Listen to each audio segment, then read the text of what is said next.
Welcome to the Templeton Advisory Committee meeting, January 25th, 2024 at 6:30. Thank you all for showing up today and tonight. I really do appreciate it, and I do have to apologize for the meeting from last week. We had to cancel because we weren't able to hold the quorum, so we had to move it till today. So I really appreciate everybody's patience with that. Can everybody please rise for the Pledge of Allegiance? Pledge allegiance to the flag of the United States of America and to the republic for which it stands, one nation, under God, indivisible, with liberty and justice for all. The Templeton Advisory Committee regular business meeting is being broadcasted live on TCTV Channel 8 and the TCTV YouTube channel. Responses will be made and comments on the TCTV YouTube channel as time permits. The agenda and meeting materials for this business meeting were posted to My Town Government no later than 48 hours prior to the scheduled meeting in accordance with the open meeting law. The chair reserves the right to add items or remove items from or change the order of the agenda. However, the agenda is posted in advance to give the committee and the public time to review the agenda items and to ensure the meeting runs within the allotted time frame. And I'm calling the meeting to order effective like right now at 6:30.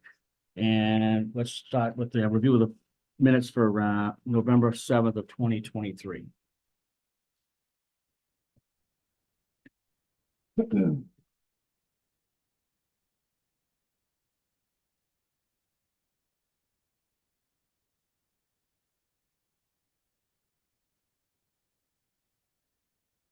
I can entertain a motion right now.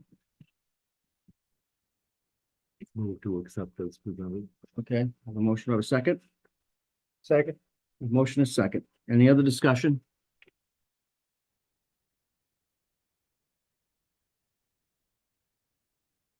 No discussion. Jeff? I abstain. No? Yes. And I vote yes as well.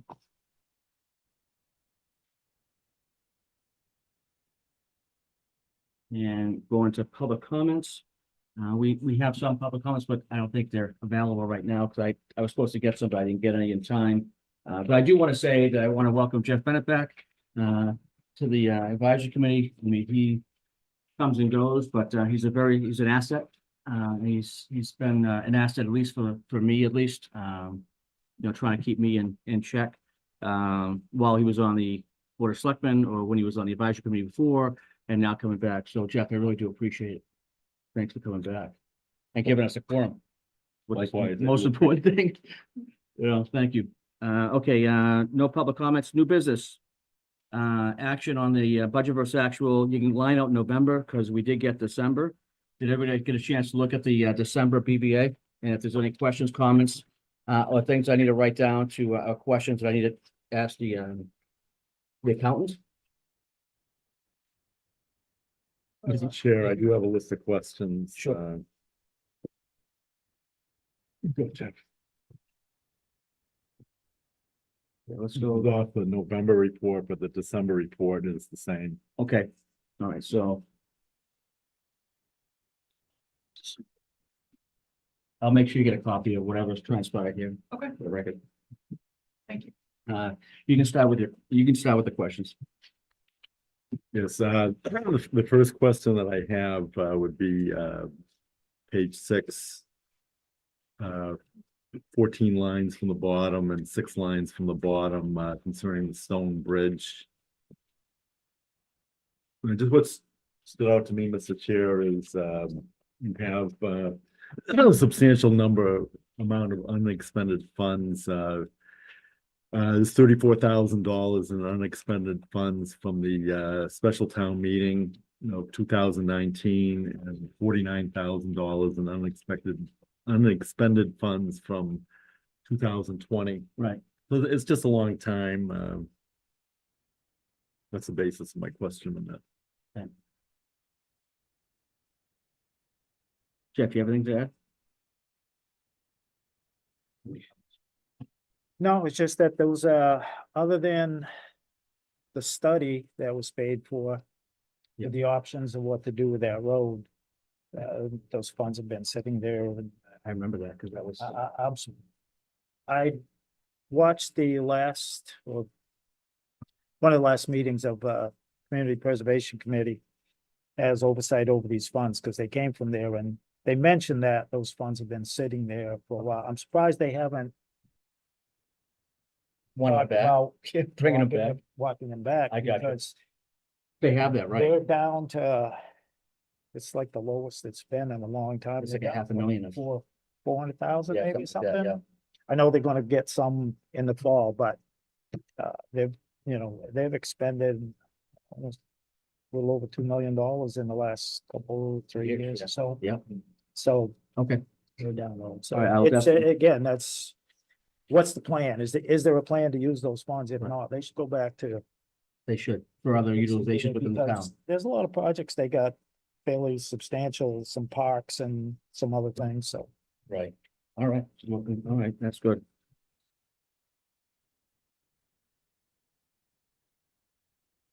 What's your next question? It's really the same nature from the same page. Yeah, Also on page 6 is the Dwelly Farm and Scout Hall. Scout Hall. yeah, And again, it's the same issue is the funds are unexpended from the special town meeting in 2019. right. Well, I can tell you, give you somewhat of an answer on Scout Hall. Scout Hall is being worked on. I think it's probably, 95% complete. I haven't been in there in about a couple weeks, but they were, sanding the floors and re-polyurethane and doing painting and tiling in the bathroom. So I think they're almost there. But I will get a better idea when I talk to the town administrator tomorrow. And then I'll be able to put something on these questions, okay? But I do know that those funds are being expended. Just when I see something that's 4 years old, it sticks out to me like a sore thumb. Yeah, this is going back to, what, 2016, Jeff? Scout Hall? 2019. No, but Yeah, Scout but Hall project been going on Yeah, since 2016. Is when it went to town That- meeting. That's and right, There's been money, several CPA articles. Right. And added, so. that's right. And then things, There was a lot of work done, and then it's redone, and then some, but it's been, since 16. Yes. It's been money, CPA on yeah. that. So I'm probably gonna be happy to say probably by our next meeting, it's probably gonna be done. But I'll get the Because real. they had an architect finally Yep. look at that and go in there, and it's. I just want to A get the lot of scouts things back that, in. yeah, a lot of things have been, been happening since they've brought that one architectural firm on board in the town. He's been looking at, he did things on the senior center. He Yep. did things at the building at Gilman Way. He's been. It's an asset. Yeah, It's a paid asset, but still, things are getting done. Yes, but it's paid off because we've actually had, written design plans. Right, And professional to look at and to go and make sure it's being done properly. So it's not done. say the And word. it's not just Templeton, but it's the only one I'm concerned about is do stuff over 3 times because we didn't come, with a plan with an architect. From Right. the get-go, and not just that one, but a lot of projects. Understood. But I'll get you an answer on that. What's your next one? Dewey Farm? I know, Dwelly Farm. yeah, Dwelly Farm. I know that was actually brought up at the last town meeting too. I think, Ms. Toth brought it up because of with the flowers and stuff like that. I think they even they said then that there was a plan. But, Some of those open space things I know were like, they turn out to be like an ongoing project. They have that money in case they Right. need to, something about the trail or. right, And then they get involved with, some of those, I can't, the name of the groups, but they're like an open space conservation. right. group And. The North County Land Trust. Land Trust. Yeah, yeah, yeah, And they, things come up. Right. Well, the concern was the wildflowers because most people have So that's those, but open space projects, when they put money Right. inside, it usually gets spent, Right. because something comes up, they either gotta put a new sign up or a new trailhead or. Or Right. something, trash can things, they've done different things, understood. but that's pretty, Dwelly Farm is an active Right. project, because there've been several articles. When they It's kind of like, first- it's first like the came out. perpetual care accounts that we have as well with the cemeteries. Those just keep rolling over, and then when they Yeah, need like that's, buy a lawnmower. they- Dwelly's like an open, it's like the trailhead down on Route 2A. Right, A little bit, there's a thing there similar, and it goes over to Big Dudley Road eventually, but that's kind of like an ongoing, Project, so that.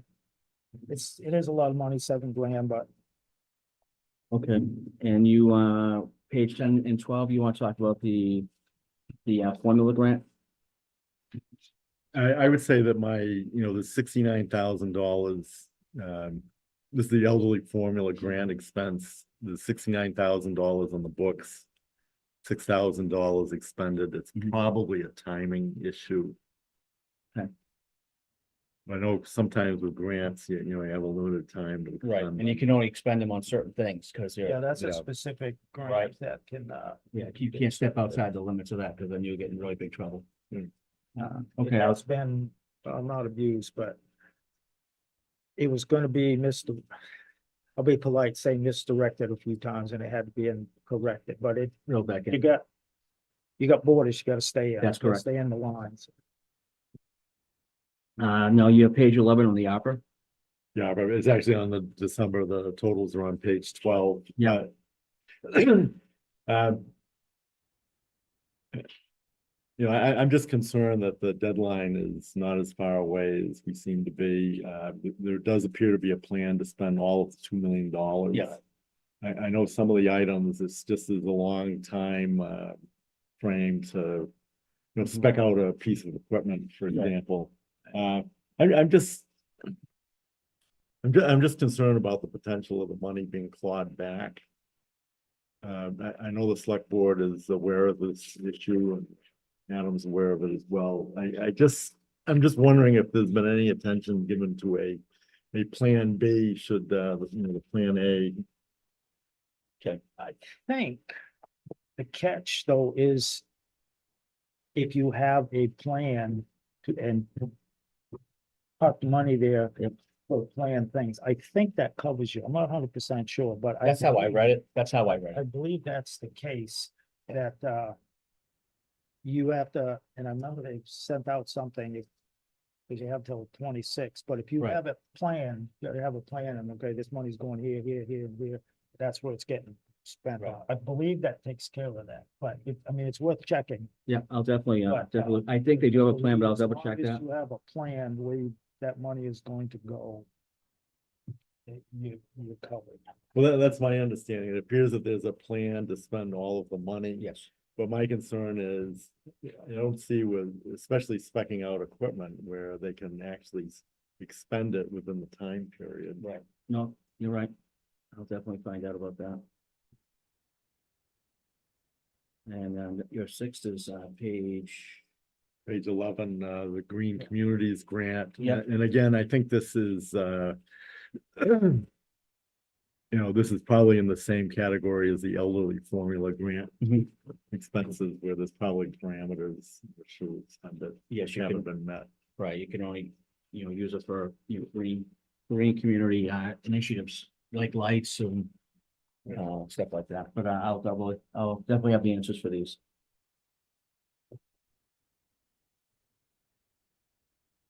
And I have one other item concerning budget versus actual, Mr. Chair. Yes.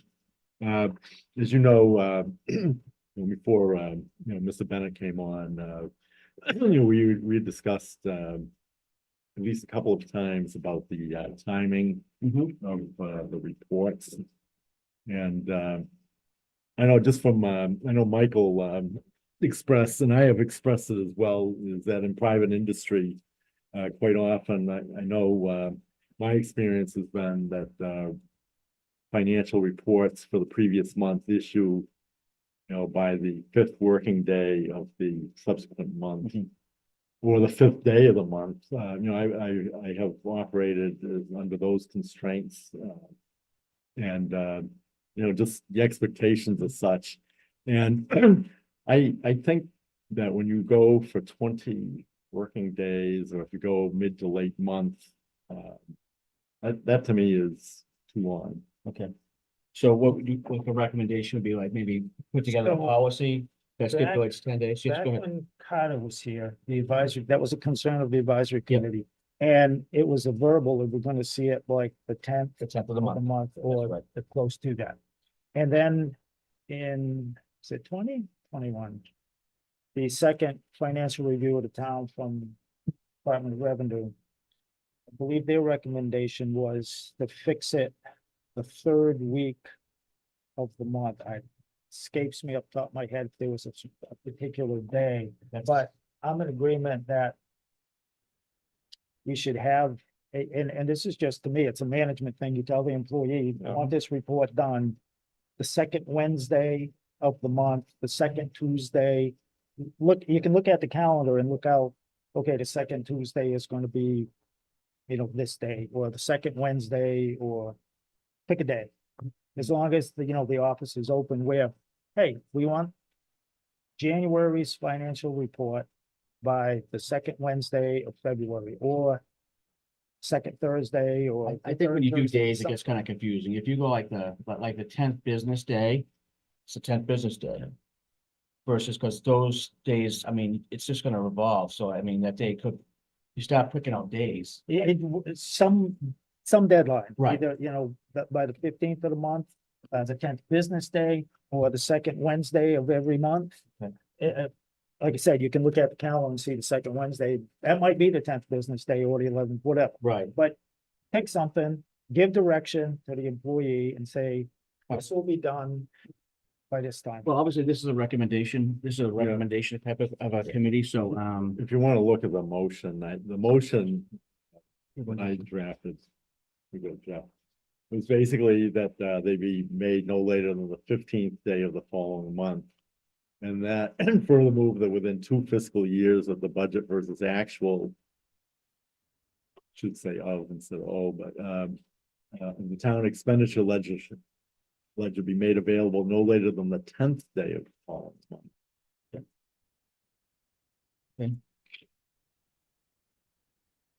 These are targets. I mean, I tend to agree with Jeff that maybe it should be set at, like second Wednesday or the 15th of the month, or, Right. just a time certain, but I do think that the present 2 to 3 weeks, to me is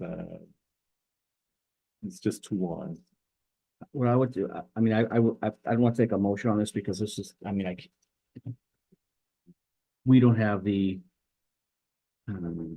We This can't tell committee- the employee. No, we cannot. When to do it. So But my suggestion would be if we can come up with a policy that we can recommend to the Board of Selectmen to review and approve on the development of when these BVAs and financial reports need to be put in.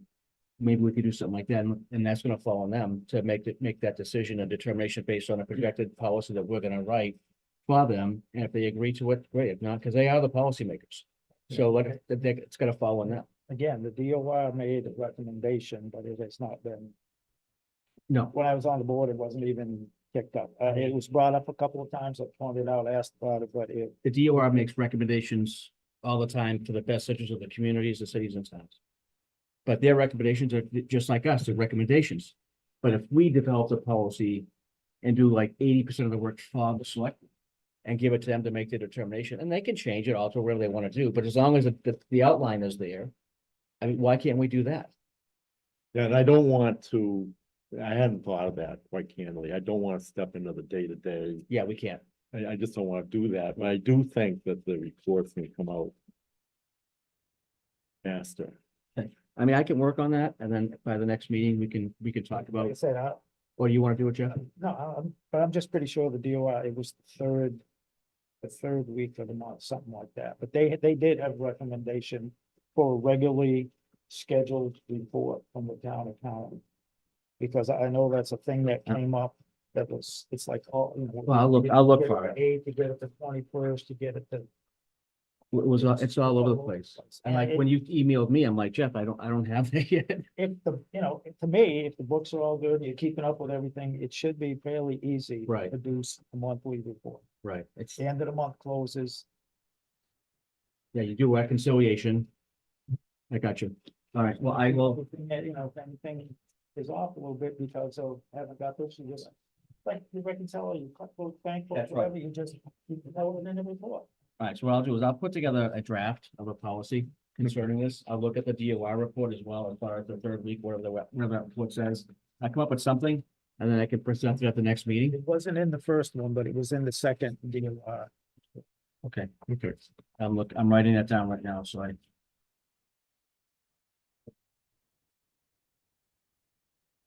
Okay, well, thank you so much, Noel, for that. I appreciate it. Do you have any other questions on the budget versus actual for December? I have one thing to point out. Sure. And this goes, the October financial report expenditure had the infrastructure stabilization fund at 113,908.47. But then at the special town meeting in November, there was 65,000 taken out and 45,000 put back in.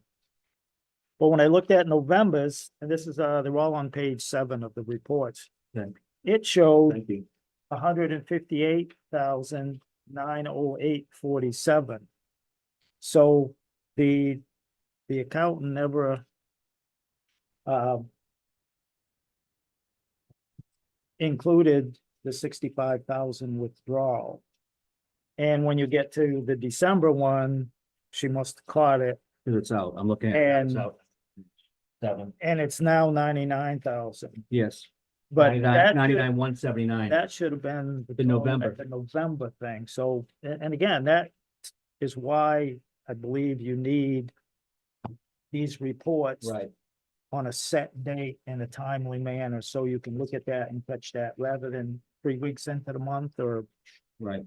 Well, whenever this was caught, because it was caught after that budget versus actual was printed. what. I caught that and I sent an email to Adam about it. Okay. Because I saw it. I asked him. You know, see it could change. Well, thank you for doing Yeah, that. see, got caught, but Yeah. yeah, that's I mean, things, not that things gonna happen all the time, but I mean, things could happen. Thanks for catching that, Bill. It's a great catch. Correct. Okay. Okay, moving on to the advisory committee budget. Obviously, I sent copies out to everybody and you should have a copy. These were due like 2 weeks ago, so we're a little bit late. I did give these to Adam to hold as a benchmark hold. But I did tell him that, we had a vote on these tonight before we can get the official in case there was a question with numbers. So just like all the departments, the advisory committee is like its own department, so it has the personnel, which is 0. It has employee support, which is at 1,740, which includes the annual meetings, or the ATFC annual meetings, the ATFC regional meetings, the annual dues, transportation and mileage to the ATF meetings, the MMA annual meeting conference. So all those, and granted, we have the 55142. We left the numbers in there in case our committee, got to the 5 numbers or the 5 members. Does anybody have any questions with employee support? no. Okay. Moving on to purchasing services, 5,200, that's a 0 because we don't have any. Moving on to supplies, generic office supplies at $760. Typically, we haven't been using that, and we've been giving it back, which goes into free cash at the end of the thing. So is any issues with that? When the reserve fund, the 47.5. Those are the dollars that obviously, if there's an issue during the course of the year, as you know, they can do their form and do the formal request, and they come in front of us to request said dollars based on the need, making sure that there was unforeseen issues or concerns over the course of that year. I'd like to address that, Mr. Chair, if I could. Yep. There are 2 items that I am aware of that could very easily chew up that entire $47,500 figure. The first is the town has had to replace all of the oil tanks. It was a capital request. Well, there was discussion, in the capital process that, maybe that should come out of the reserve fund. Oil tanks for the buildings. There's 7 oil tanks in various town buildings. And Okay. what has happened is that they aged out. And so, our fuel oil vendor is after, unless they are replaced by, summer, after the end of the heating oil season, Mhm. they will not, they're not replaced, they're not going to, fill the tanks with oil because they're beyond the expiration date and there is the potential of a catastrophic, leak. And, it's a justifiable concern because these leaks can be up to $1 million. I've been aware of leaks up to $1 million And in clean out the the tank. soil and the like. So, so there's that, that's $28,000 to replace the 7 tanks. And then also, the 1999 fire truck. That has been in need of repair. And I don't believe the town has the final estimate of what it may be. But it could be repairs in the neighborhood of $30,000. If you add those two figures, you know, you have an amount that's a little bit in excess of the reserve fund amount and would leave nothing else. Maybe each, particularly the oil tanks that's already in the capital, capital, Improvements. right. Yeah, I got you. And that's, right at the top of the list, so I think that will get expended. The fire truck, I think the amount is still unknown. And if But- there was an emergency too, we still have operations, stabilization if we need to. If the town needed to, for something catastrophic like that, like an oil tank replacement for 7 buildings or something like that, but. I just think that the amount is, I have discussed this with Adam, and he's apparently appears to be comfortable with the number. I just think it's a little bit low. Yes.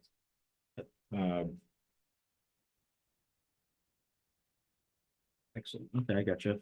Jeff, you have anything to add? I know you take it slow too, because we've had multiple discussions concerning this fund and, its improvement and trying to increase it a little bit at a time. But obviously I'm comfortable with that number just only because I want to see the plan for the snow and ice to be increased at least $10,000 a year over the next 5 years. And I like to see a plan in place for that to happen versus increasing this. I'd rather increase the snow and ice to get to a certain state that we won't have to use as much spending, overdraft spending on that account. But Jeff, what's your concern? Well, that reserve fund, I believe, first of all, there is a mechanism in the financial management policy. Yep. To increase that yearly. If funds were available, I think it's written like that, if there was.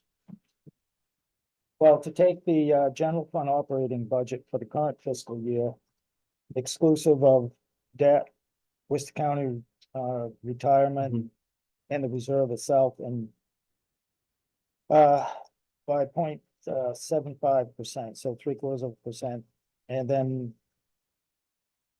the average round it to the nearest 2,500. To me, we have a multi-million-dollar budget, and we don't even have 50 grand set aside. The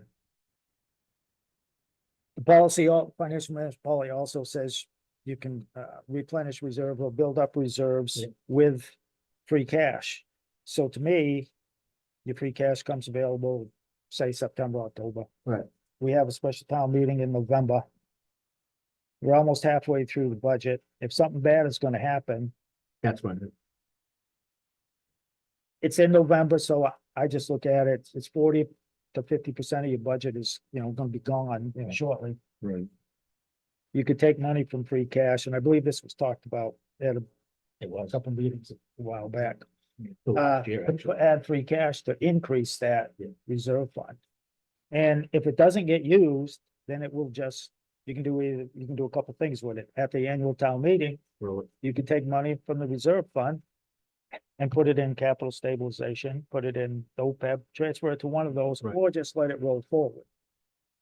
Like I said, I just don't think that, I'm not really comfortable with it, less than $50,000 for a reserve fund. Okay. An interesting item. The Sterling back in 2000 fiscal year 11. they've asked the reserve fund amount of $100,000, and they have a budget that was smaller than Templeton's, so. Yeah, it was like 30,000.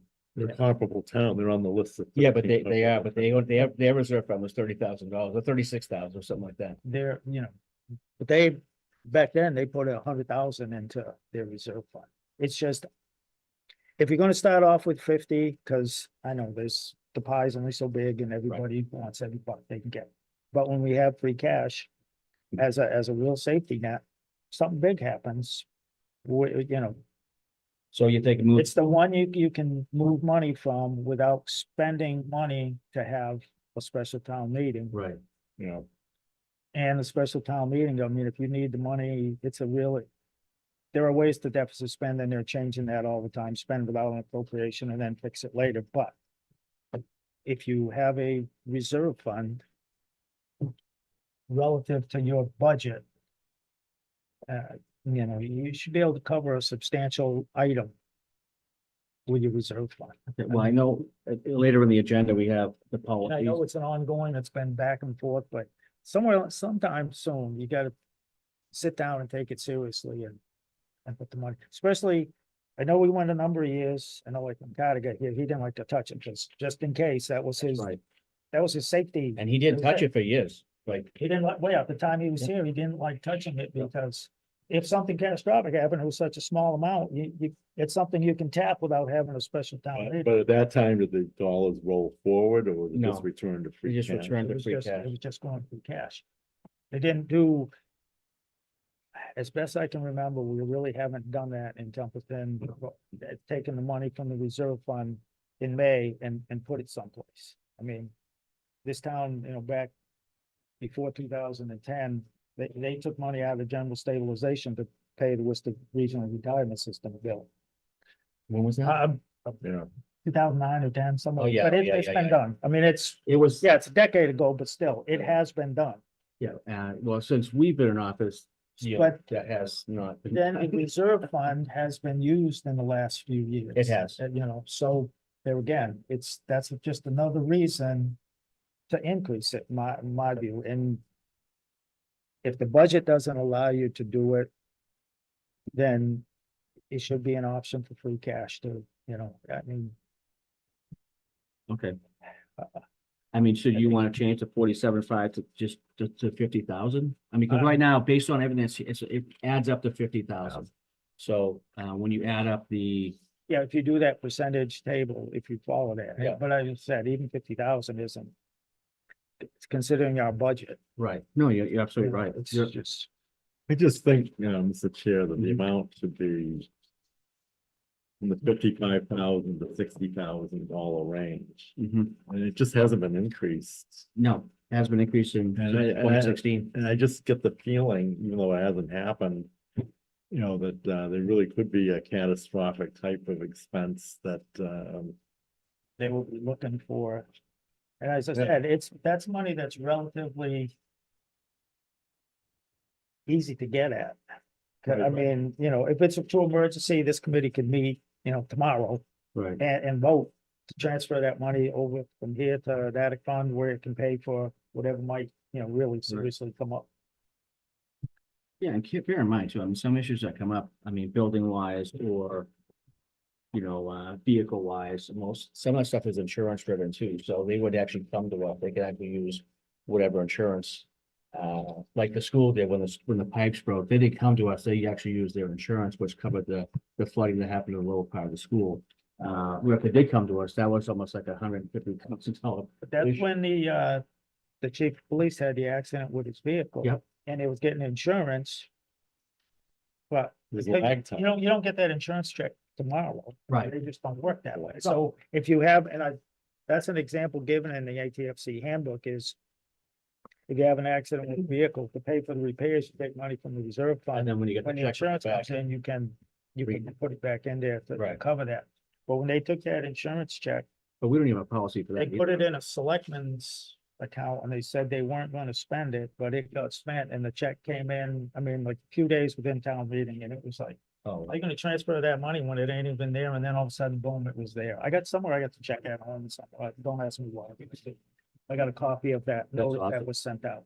But I know- But yeah, I think this fund should be, you know, But Well, I just see, we had one request, I think it was for $20,000 for design work on the Main Street Bridge. that's correct. So $20,000 is really expended in order to save, kind of plucking this figure out of the air, but it was save a figure greater than $20,000. Oh, yeah, absolutely, yeah. And I think there's other times where a situation like that can come up where you really need to expend money now to avoid spending more money later. Well, and I think the town administrator and the select board need to be, they get creative. I mean, they do get creative as far as dollars and cents. So I mean. But okay, let's relook at this then. So right now, like I said, we got the dues and stuff like that, that's 1740. We have the supplies at 760. And we have the 47.5, which those three numbers combined equals $50,000. If you want to keep the emergency reserve to go up, to say 52.5, and now you're talking, 55,000 or something like that. that's a real, And then come up, I mean, obviously, they have to come up with a plan anyways for the snow and ice plan, which they plan on increasing, dramatically each year. Then I think vice versa, they should also look at some type of plan for this reserve fund to have some type of growth as well for emergency uses down the road. But again, for this year, because as far as what's happened, 25, this is for 25. So I mean, and then what's gonna happen in 26 and what's gonna happen, 10 years down. the triangle's gonna hit the coyote. We're trying to give the best advice and best suggestions and that we can for the people that are making the decisions in this community to make the right calls based on the information that we're providing them. So I don't want to give them a number without a reason why we're giving you this number. You know what I mean? That's my thing. And I already know they know the answer. Like, hey, we want to increase it to this because this is happening. It needs to. And we haven't had an increase in, since 2016. It's always been 50,000, always. It's fiscally responsible. Right. I think Jeff quoted a policy, and it sounds like an increase of $2,500 as a recommendation. Okay. It's in line with policies and in line with the need to have some kind of a small increase. I got you. All right. Does that sound reasonable to you? Yeah, like I said, it's just, I mean, it's in the policy. All I have to do is read it and do the math. I mean, it's simple math. Oh, yeah, I've read it. And if you have to round it down to the nearest, the next lower increment in $2,500 increments, so fine, but do the math and what it comes out to, and then, if you lower it by 2,500, that should be the amount that you get. Because that was why it was put in there, was a plan to regularly increase each year the reserve fund to get it up to,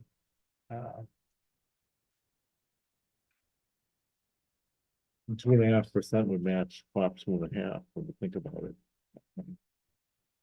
Okay, it'd be 52.5.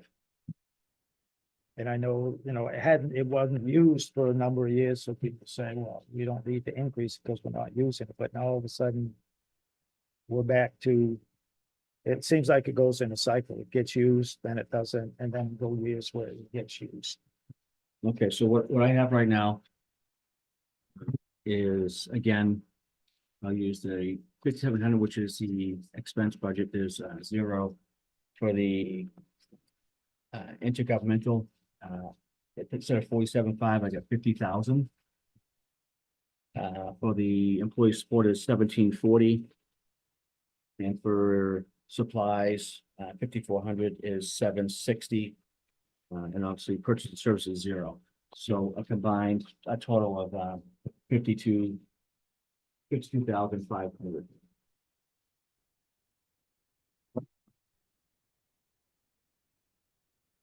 You need a motion. I to do. vote, Mr. Chair. I sure do. You want just the total? Yeah, I mean, I'll entertain a motion to approve the FY 2025 advisory committee budget as described with the total amount of 52,500. And to, provide that information to the town administrator. So moved. Second. Excellent. Any other discussion concerning that? Now, also bear in mind, I mean, as town administrator he has what he can do, so, along with the select board, so they have to move some numbers around, so I feel pretty strong with this, and, so I feel pretty good. Any other discussion? See none. Jeff? So yes, Yes, thank you. No, Yes. I vote yes as well. I'll make sure that gets to them.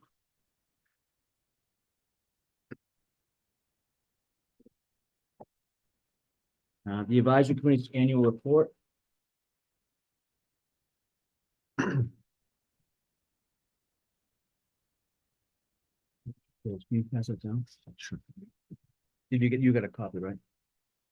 So, I have a wise guy question you never have a wise guy question. all the time. What's up? Okay, second page. Why, now, this is a report for fiscal year 23. Right. Yes, And fiscal year 23, and this isn't just the first year that this happens, but it's just something that bugs me. okay. The fiscal year 23 ended June 30th. Yeah. Why does it seem committees and boards wait till December and January to do the annual report when they could send it in July or August? That's a great question. I mean, I mean- it's when if you keep a record of like what you do, where the reserve fund money goes, where your budget money goes, and you just submit that on a sheet and turn it in July, August. I don't know whether I they're don't know afraid they're what the town gonna does lose it, but That's a great question. it just seems like. Yeah, because we have till the end, that's why you had a vote on tonight, because we have till the end of the month, this month, Right, to get I- it submitted. So they can have all the books done for a But town meeting. really, they get it. They could have that book out and done. That's a great question. I mean, I've contemplated looking at the bylaw and the state law and revising it and making it so it has to be submitted earlier. Okay. Well, that's Just- definitely something we can recommend. I mean, it's. It makes perfect sense to me. It's just, it seems like, it's. Cause right now, what do they be involved in? They're involved in the town's budget, Right. and the school budget. And you're looking at the cherry sheet, the state aid, the Yep. governor's budget just got out, so you can Yep. pencil them numbers in. Yep. I mean, again, you have financial history, you can look at, unrestricted general government aid has not been below like 1.6 million, so you could pencil that in back in December. It just. I think somebody should take the lead and revise the bylaw and ask, direct committees, boards and everything to have the annual report stuff done in by September, October. So it can be all compiled and done before you get in the mix of the budget mess. Which is gonna take up time between now and annual town meeting. It Right. just seems like we create a pile of work for a Short couple of period of months time. when we could have Gotcha. shrunk that down. It just, like I said, it's a wise guy question. No, it's not. I think that's No, it's Pretty fair not. question. And really, we're so late because our clerk resigned in November, and I think last year's report was far more timely. see, yeah. Yes. He said he was gonna go put the report together and boom, and then send it and be done.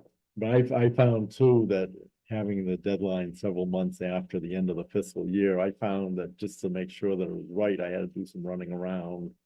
Where if it was done much earlier, it would be far less running around. And it's, all right. it's Did one of them things that, did you get a chance to read it?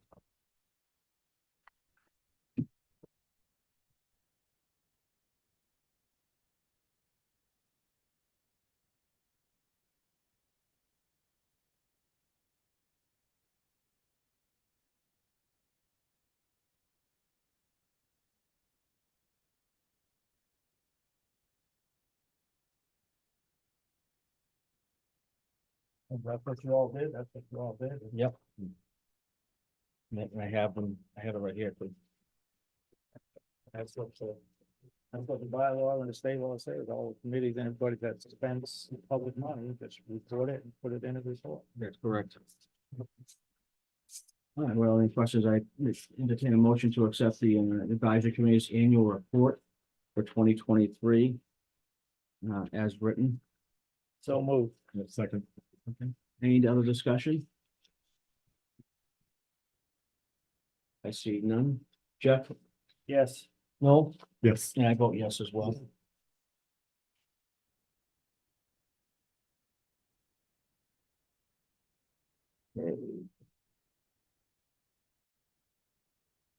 I have on this again, I got a couple third letters. One is for the, Governor Healy's office concerning the Main Street Bridge, the $3 million. This will be the third letter of request sent. I know the budget for, when House One's coming soon, but I know the pre-budget was already sent. The cherry sheets was sent out. Well, I have those two. I'll discuss those here in a second. In her budget, though, she is putting money into bridge and road construction, and not just for, the major cities, but the suburbs as well. So I think this might be a grand opportunity for us to jump on board. I do know, I believe it was Monday, they just got the $26 million for the Baltimore Elementary School that was signed up by the governor. The grant for the $26 million. So that was in a good direction. I know they got the grant money for the park, for Houghton Park. That was done too as well. So those projects are at least moving in the right direction. But the Main Street Bridge, that needs to be worked on, as well as the infrastructure for the other bridge, which is down the street, which was Hamlet Mill, which is also having some issues. Stone Bridge, We're yep. gonna make that, A walkway, that to be back to a continued roadway. some do. I mean, the information I was getting provided was, which I didn't bring with me. But I mean, on the part of get off, Right. do something with it. Right, way to do something. I mean, but you look at the priorities. I mean, obviously my priority would be the Main Street Bridge because we have infrastructure issues over there as well as businesses that need that bridge for their commerce, such as the Graves and the paper mill. And Which- Stone Bridge would keep people from driving way. All around, I got it. Yeah. And it would also for the safetyness of the like ambulances and fire trucks and stuff like that That's to get over there. That's the main thing. You're absolutely right, 100%. And I, unfortunately, got to weigh that balance. So right now, I want to do the third letter, if I may, to the governor's office. I mean, you got a chance to read it, right? I do. Okay. Do you have any questions with it? Was it? No, it's just, It's straightforward. yeah, it's, I mean, I'm do doing. something to read. Well, Thanks, Jay. and that sounds jokingly, but like, they just got supposedly come from DC, 76 million to go towards Sagamore Bridge. Right, Which they're trying to do those two bridges, Right. which is gonna be in the billions. Billions. $4 billion. They want to rebuild, totally redo the MBTA. yeah, 28. They just gave all the, let's say, all the cabinet for all that, anything 15,000 or so, 20,000, they can raise this stuff all around. right, And the thing is, you better jump on the bandwagon and get the money now because that's, there's big ass spending projects and you know what a, I know. what. The lobbyists are the gonna get the priorities more money. office is. yeah. It's the 495 and Yeah, they want our money, but. they won't give a any little back. bit, You know, Right. Well, I think this might be at least another good opportunity to at least send it. At least get one more opportunity. And then obviously, I mean, you don't get if you don't ask, but I don't know what's gonna be coming to, to me, there's, probably nothing, but at least it there was shows. an increase in chapter, they got like another 100 million supplemental. And she asked for, I think, double. I know it's a big increase, she's at, of course, that's her budget and Right. we won't know until Well, of probably course. August. Right, so it goes to the house. But they are putting more money, it sounds like a lot of money, but 351 cities and towns, $100 million. It's not a lot. When you need at least minimum 5 million for the Main Street Bridge, it may turn into more. You never Right, know. you never know. I mean, it's over water, so, which is always. But I mean, a couple, 4 years ago, it was gonna be 2.5, or even a year ago, it's, Right. almost 3 mil, so what's it gonna be by the time we? The longer we wait, the more, the more it goes up.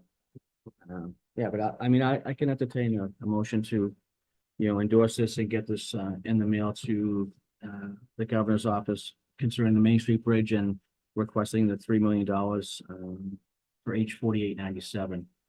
under the act related to Massachusetts Transportation Resources and Climate. Do I have a second? Yes, second. Okay, any other discussion concerning the letter? Okay. Jeff? Yes. No? Yes. And I vote yes as well. So, the second letter is to the Worcester State Retirement Board.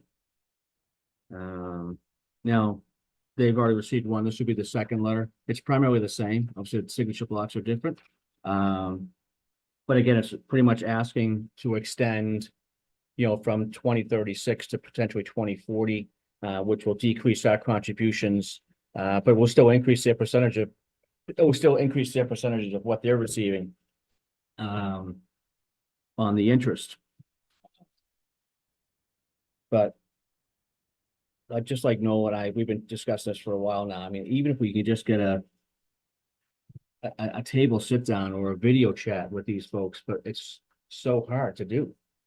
Just, I mean, it says in the, you can go to 2040. It says it, and it says it. But the thing, if you decide to do, my thing is. Like. City of Leominster, it was open up, but. They sucked away as much money as they could. Mhm.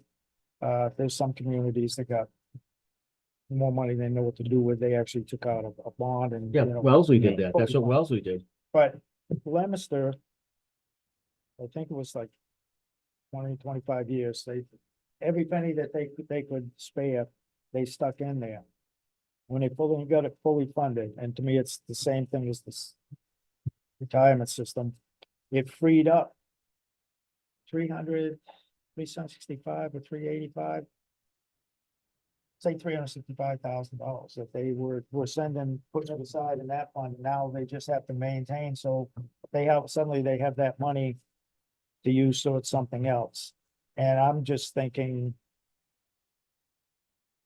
stretching it out, or is it more advantageous to just bite the bullet, pay it, and get it paid off, and then take that 3 years worth of money that you were sending there and Well, the use it problem, for as you know, something else. you know, with the town of Templeton, we're having issues with, increasing snow and ice. We're having issues with increasing, the advisory committee, reserve fund. There is no way they're gonna be able to capture based on even the income sheets that we've all have seen. There is no way, even with new growth, I can't see it happen. Finding money and of that sort to push back towards Worcester retirement to pay them off, so to speak. I don't know. I mean, that's But once they're paid off, and I know they say this, and then you don't know what they're gonna do because Right. they're a separate entity, but Right. once they're fully vested, then the amount that Templeton has to pay should go down, because that's the Yeah. reason that they jacked it up high. I mean, they told us next 15 years or whatever it was gonna go, whoop, big climb. right. If I may, Yeah. Mr. Chair, if the date is moved out from 2036 to 2040, the savings is approximately $420,000 Right. a year, which would go right into the fund. The payoff, if we just go along, the payoff is something like $25 million. It's $2 million a year for the next 12, 13 years. Right. If you paid it off in advance, I don't know what that figure would be. But the town would have to take out a bond issue. And I suspect that the amount of money that you save would probably be in excess of the bond interest that you would have to pay. But the town is already really at their limit as far as bonded indebtedness. Yeah, we're almost at 12% right now. I just don't see that. I did, after we discussed at the meeting, I did email the CEO of the Worcester County Retirement Board, and she responded, about our concerns about moving it out. And basically, she threw a lot of cold water on it, and the response was basically, we set the date at 2036. We have 100 towns in our group, and we're not planning to change it. I I am planning to attend their board meets once a month, and as a private citizen, going to go down and attend a board meeting and talk with them. It seems that the conversations that, the town of Templeton has about this item, which is $2 million a year, 18% of the budget, it appears to be periodic conversations with the town treasurer and, the retirement board, and they're very responsive, you know, they are. But, I'm not aware of, you know, any, you know, sit downs, you know, with, them, you know, with the select board or with, you know, any other, town official. I just think with so much money involved, that we should at least talk to them about, you know, whether or not that could be extended. And the other thing too is, you know, the legislature set that date. And I don't believe in lawsuits. I think lawsuits by towns are usually a waste of money. Right. But, you know, maybe, you know, maybe if they could be at least theoretically sued to extend the date, and the town could say, you setting the date of the year 2036 is unreasonable. And maybe if they were sued, you'd have to spend money, but, you know, might be where you spend a little bit of money and get more money back. I would not ever recommend that, Right. but. That's the lawyer coming out of you? Yeah, Yeah, I Yeah. got you. I suffer from that. I suffer from that. All right, well, I have this recommendation, obviously, to the select board, as you read, I mean, unless anybody has issues with this, I would definitely like to at least forward this back to the select board for another, you know, the recommendation, unless you guys have any objections. I would just like to see a cost out of 36 versus 2040 with the general fund and then the enterprise funds, you know, separated out. Just those enterprise funds, light, water and sewer. Yep. Pay a share, They do. and now it's classified as revenue to the town, which I don't make I this know where up. you are, I know where you are. And it's, you know, when it's actually just transferred from one department, That's right. Yeah, that's exactly. because it used to be an article at town meeting that would say the Worcester County Regional Retirement System, X amount of money with this much from light, this water, this much from sewer, and the rest from. Yeah, that has been for a long time. But again, that was changed 17, 18, just have one lump sum from the town and then Right. transfer it over and it's all right. I got you. All right. Other than potentially having the cost assessments of both. Yeah, just to see it side by side.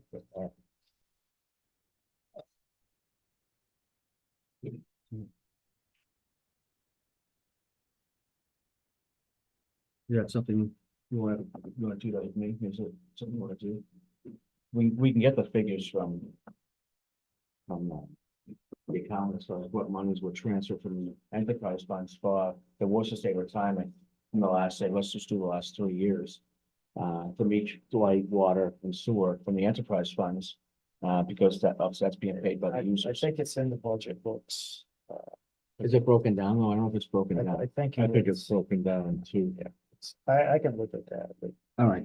Would you mind doing that, Jeff? no. At least that's, I'll hold on to this. See what.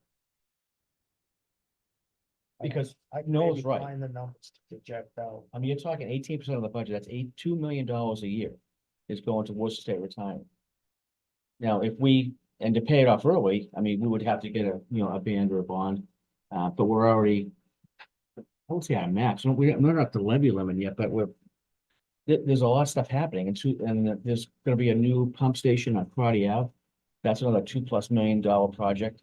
Again, it's being paid by the enterprise fund, It's down there. but it's town The debt. light department borrows money, it's down. You're right. Water fund borrows money, it's town debt. Town debt. I get it. I mean, we're still paying for the water tank on Ladder Hill. That they replaced back in 2015. We have too much debt, and frankly, I don't like that. I don't like that either. but it's, you know, it's the reality that we face. Plus we got the school debt, we're still paying for the Yeah, elementary school. town has a lot of that. 12% is We going, have a lot of override capacity, but for a variety of reasons, the Right. appetite for the town is not there to do that. Like there is a special override that could fund roads, There is. drainage and so forth. Yep. But Spencer did. I mean, and it can be ended, and it, unlike regular overrides, it's that money is gonna year in and year out go to that specific thing. That's right. But I don't know if the appetite is there for a variety of Well, reasons. at least not for roads. I think for, and again, because Proposition 2.5 is, it's just not enough. The way the growth is happening, it's not enough to sustain. Especially the basic services that we're providing here already with emergency services, highway services, elder services, veteran services, which are all, pretty standardized The basic most services. important thing is the roads, because everybody uses. That's them. correct. Everybody, That's right. everybody. Yep, School that- buses, police, fire, ambulance. That's why Spencer did what they did. Years ago, it was like 2012, I think, 2013. Yeah, Mr. Sozik said that Lunenburg did it. Yep. Yep. Because again, especially for, how the road, they're looking at almost $2 million a year just in road repairs. Our road study back in what, 17. 17, yes. Back then, it was approaching $20 million then. Yep.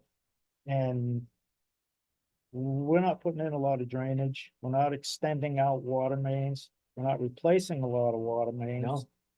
The And sub you're infrastructure. paving the roads and they make them smooth and everybody thinks, well, roads is good, but you don't put drainage in, it's just, it eats away the road. That's right. And causes more problems. So The emergency requests have been, at least in the past couple of years, have been for culverts and drains. Yep, that's. that was one, Because- in 23, we had. Yeah, because We're probably in they get the worn out. $30 to $35 million range to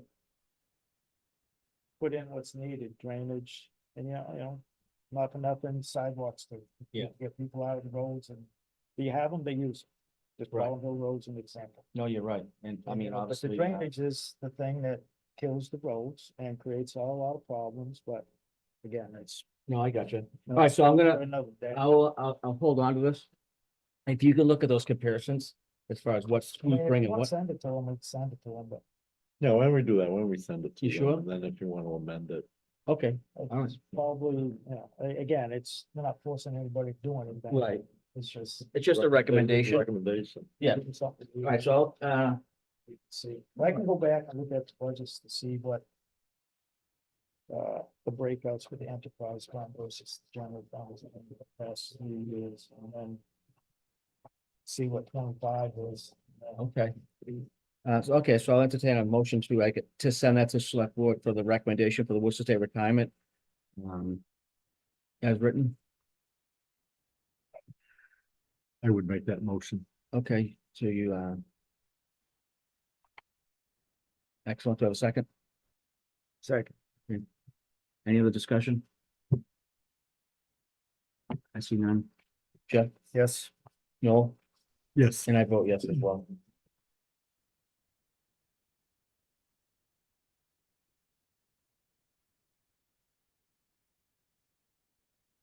Yeah, obviously, there was some, also on that Main Street Bridge with the ARPA funds, obviously, there was some talk with a debt exclusion. I'm not sure where that's gonna go.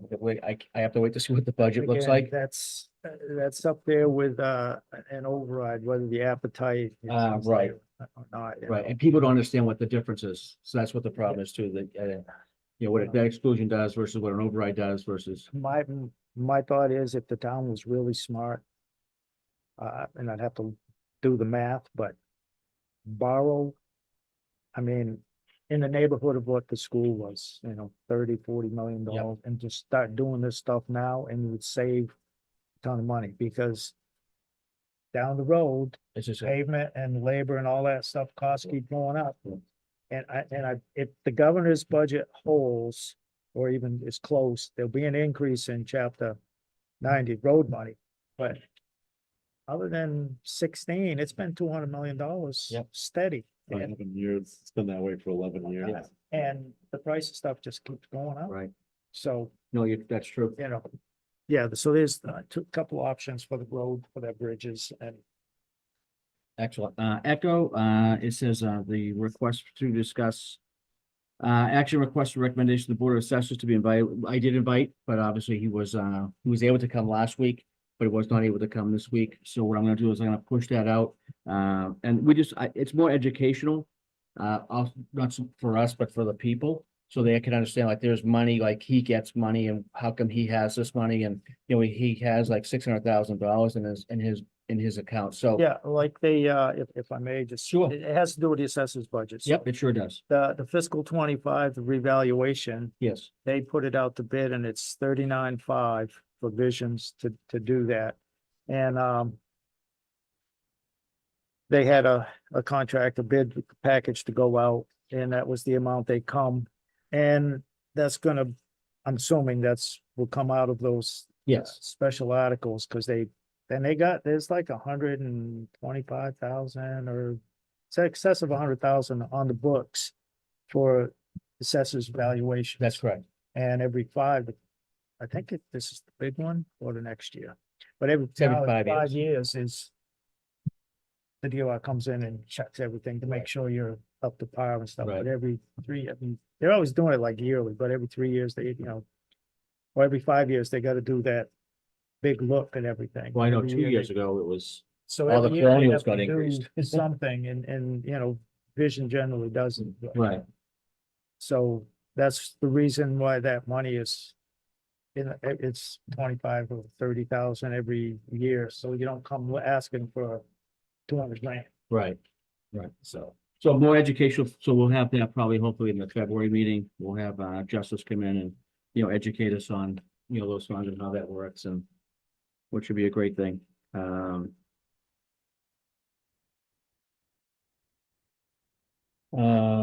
Okay, action, the free cash breakdown monthly report posted the advisory committee town website, having more detailed reports monthly. I think that was something that you recommended a Well, while back I- ago.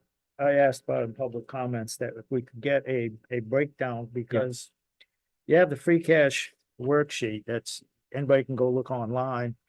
It's like you start out with the undesignated fund balance, and that's the technical name for free cash. This past year, it started out at 1.5 million, and we have 674,546 to actually spend, because you put down on paper that, and I'm just making up a number here, real estate tax is 100% of 10 million, but you only collect 98%. 9,750,000, say. And you spend that money, I mean, you put it on the budget that you have that, and then over here, you add up all your expenses and they equal, but then you only collect 98%. Right. DOR says, we're getting that, you gotta come up with that money somewhere. That's right. So your leftover money, whether it be expenses, leftover expenses, or unexpected revenue, or anything else, they take that out of there Mhm. to cover your bills. So there's several ways. So I would like to see some of the things listed, it has money deferred, things that were either receivables, like the real estate taxes that you didn't collect, or things that are overdrawn, or you have deficits for whatever reason. And I think my point was to have a breakdown of where free cash comes from. Right. That 1.5 million, and then that 674,000 that you net end up with. But where did that 1.5 come from? Right. Was that expenses? Was it real estate? What is the revenue? Is unexpected revenue, the planned revenue, from the transfers from the enterprise? Just to see that. So it's easily to track. I mean, you can take the expenditure reports and all of that and go do all that math, but again, to me, if an accountant sets that up, It's just a snapshot. since it's set up and you Yeah. put it in the Vadar, then they can go in that spreadsheet and plug it in, and then we could see that, so we know, Well, I'm gonna free push that cash. forward to Adam to see if that's something that we can, Should we make a motion at at this point, or should we hold off another month? I mean, I'm gonna get some more information on it. you know, I don't think it's gonna be a hard thing to do, but again, I'm not the accountant, so I don't know. The other thing too is we started off with $1.5 million. Yep. It got down to 600 and some odd thousand. Right. But then after other expenses, there was only $157,000 left to expend Right, for capital. right. So That's. Cause we don't really have a capital budget. Right now, where can I go find? What each department plans to ask for next year in fiscal 26, and how much money do we?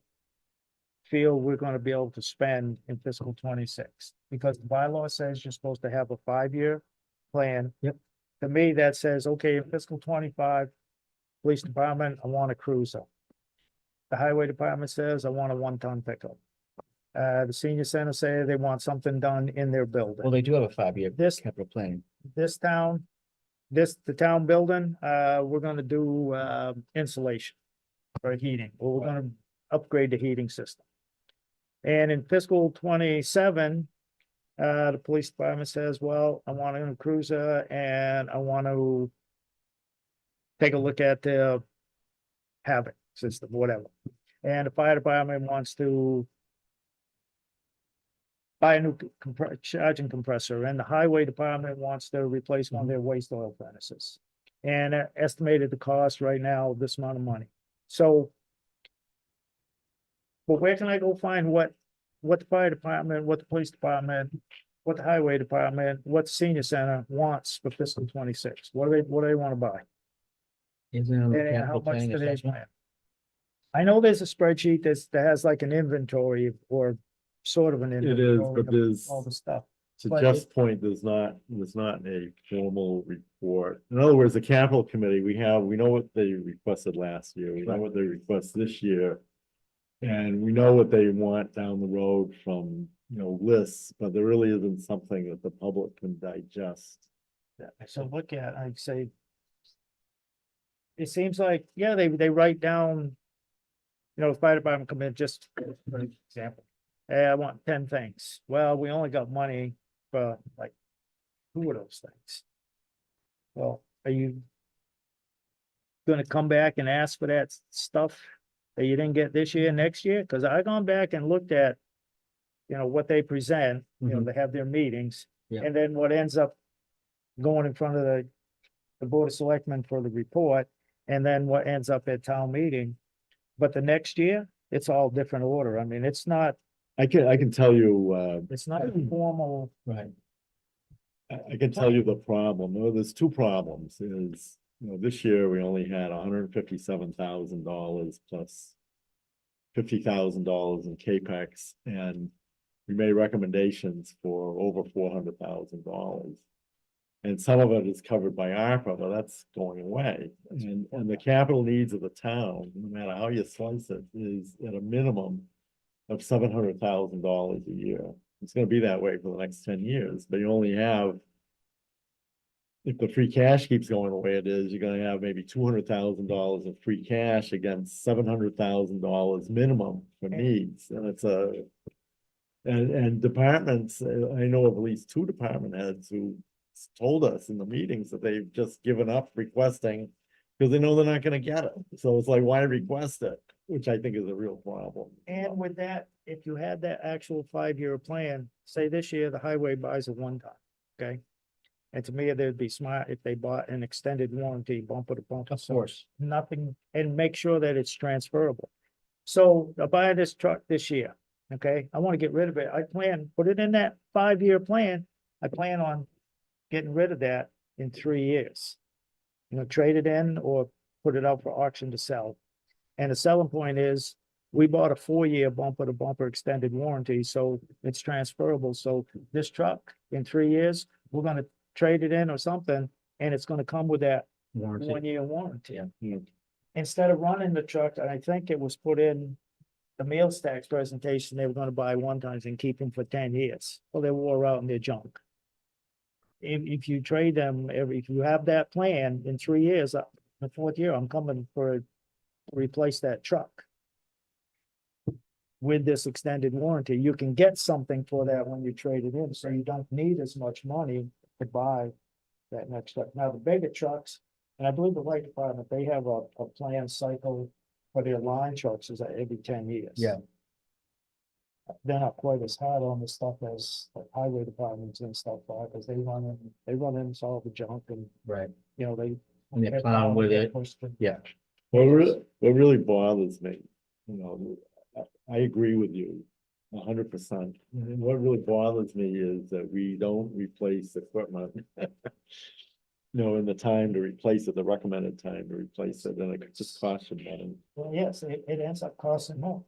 a lot more. It's like taking a car from the fire or the light department. We've had it for 5 or 6 years. I'll transfer it over to this department. And then you buy a new vehicle to replace that one, but you're keeping that one on the books, And you have to repair it. which is more You maintenance costs. know, So it's go round. Right. No, you're absolutely right. But so on the free cash thing, if we could have that breakdown, we could maybe plan a little bit I'm better gonna ask. and on forecast. Yeah, we can forecast, Is the. name of the game. Yeah, I think that's a You good cost idea. out stuff and then you forecast what, you know, you think you can have it. Right. And then I think it would allow you to maybe plan a little bit better. But you know, you gotta take all them pieces and put it together and do those actual things. Right. And if you have the 5-year thing, like I bought this truck this year on. You know, on the 4th year, I want to get rid of it and get a new one. Trade it in. Yeah, same with the Okay. police cars, same with the, So, you know, where's this, then we have funding sources that we should direct, again, recommendations from the DOR. right. For one time, like new growth, the meals tax and. Pilot free programs. cash, you know, so. et cetera. No, I got you. All right, let's move on. Thank you, Jeff. Action on status on 10 Pleasant Street. I did do a request, so I did get that back. So, because I mean, obviously there were some questions, some concerns that the residents had as far as 10 Pleasant Street's concerned. When town-owned land, it's not like we could just put it on like, Zelly and all these other different lists that you can put residential, homes on. It has to go to bid. So, I can say the town has submitted the ZBA for action, spoken to the auction group. So 10 Pleasant Street is going to be auctioned off along with 3 other properties that the town had taken fight for non-payment of taxes.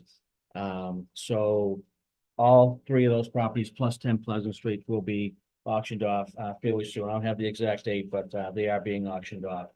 So 10 Pleasant Street, hopefully we get some of the money back and goes back into the evolving fund. And that's another thing, if you,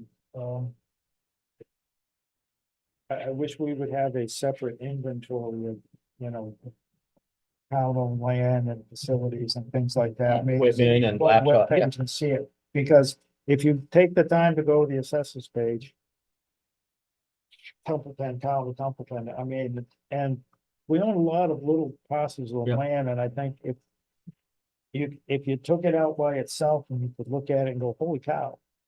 And then look at the valuations and try to auction more of that off to Mhm. get it on the tax Rolls. rolls. Yep. Or plan for, well, we could use that for something for the town, you know, actually create something out for the residents.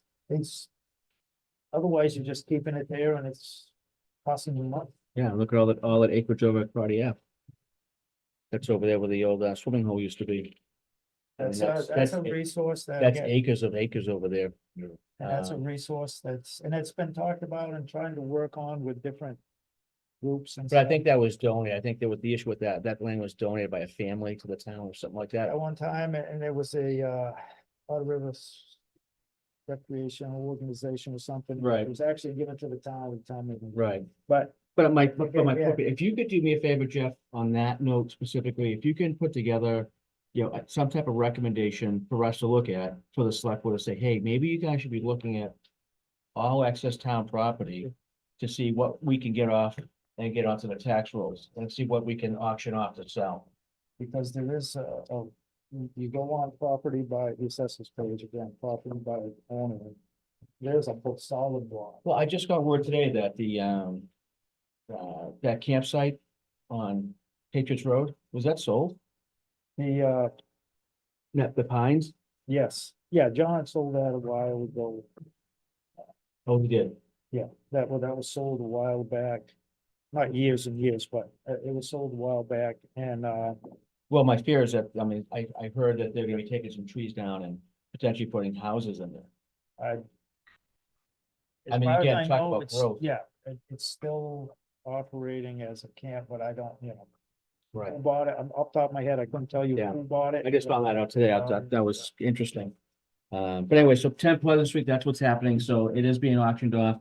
And hopefully those dollars will go right back into the fund. Tax rules. That's right.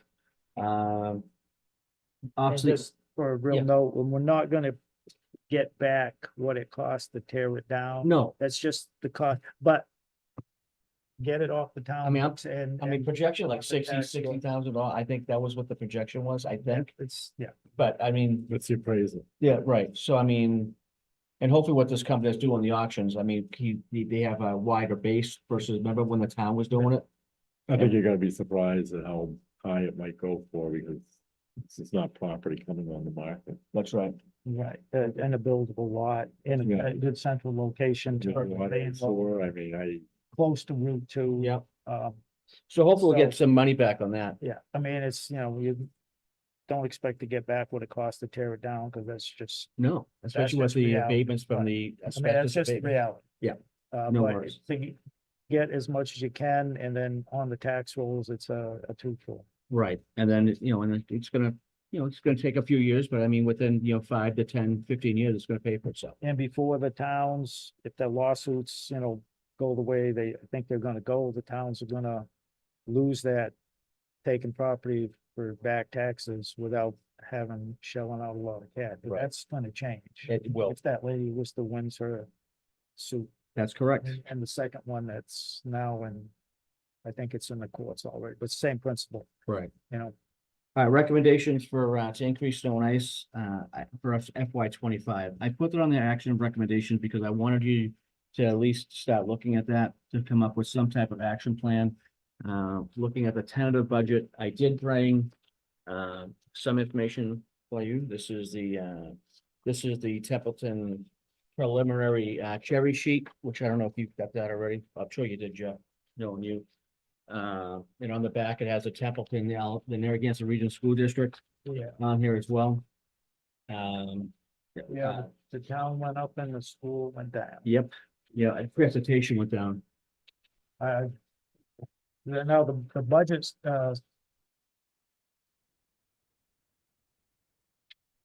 message that was put out was that, that total amount increased, but Right. Right, different school districts for different reasons, and yes, their transportation went down. Yeah. And I think they lost in total 117,000.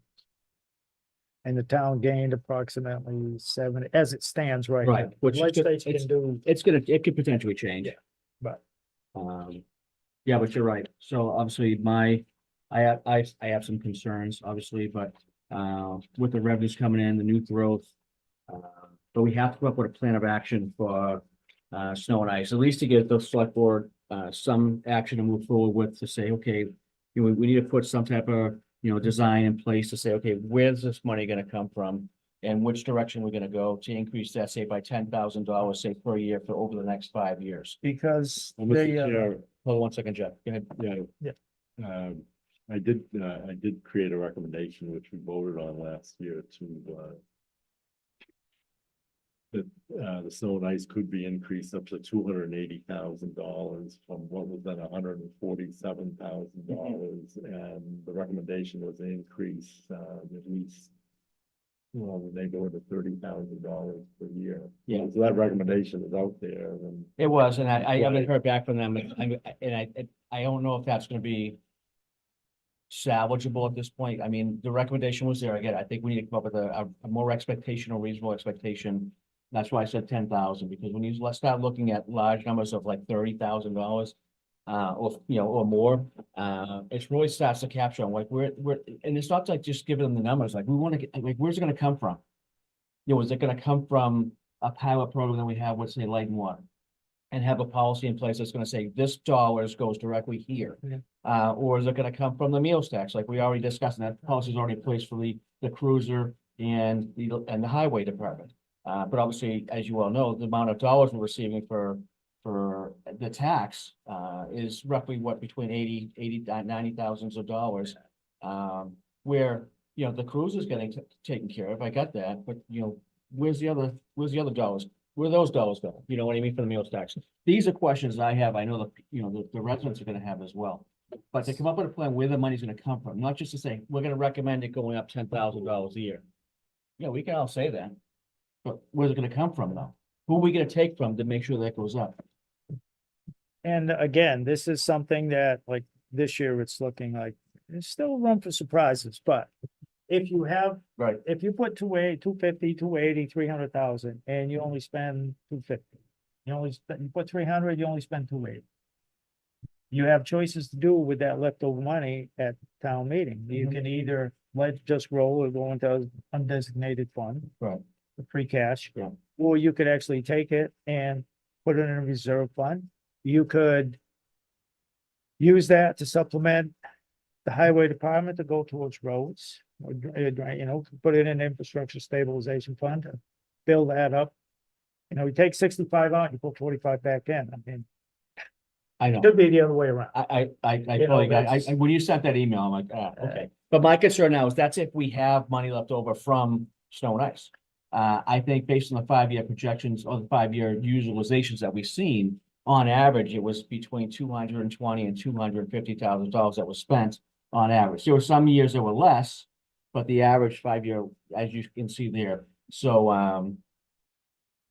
I think coming up to like a 220, I think it was a 230 or 220, $220,000. The goal was to go from 147 to somewhere around 250 250. and do it over a period of 4 years. Right. So it increase 100 to 110, $120,000 over a 4-year period. Right.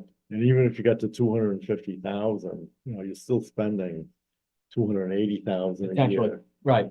If So- you have a severe winter, it's, you know. It could probably be over 300. Right, right. And this is where that free cash breakdown comes from, because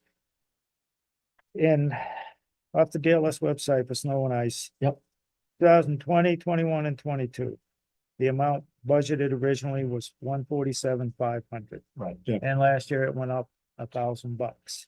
But in 21, it was supplemented with 117,500 from free Free cash. cash. Right. The next year it was 90,000 from free cash, 170,000 supplemental. Yep. And this past year was 211,000. Yep. So That's where some of that. you either put it up Yeah. front or it comes out of the free cash. Yep. And if you're using free cash for capital and to build up reserves, but you're always stealing it for the, I mean, you're just spinning your tires. Right. You're just So making it go. If we had a breakdown and if we could do a 3-year on the backside and then a present breakdown, so we would have 3 years prior, go back and get a breakdown where free cash has been coming from. Right. And then the next year you have a current year breakdown of it. You know, this department, this, and this, we've had this much historically left over when you budget. Because you can build up free cash either by just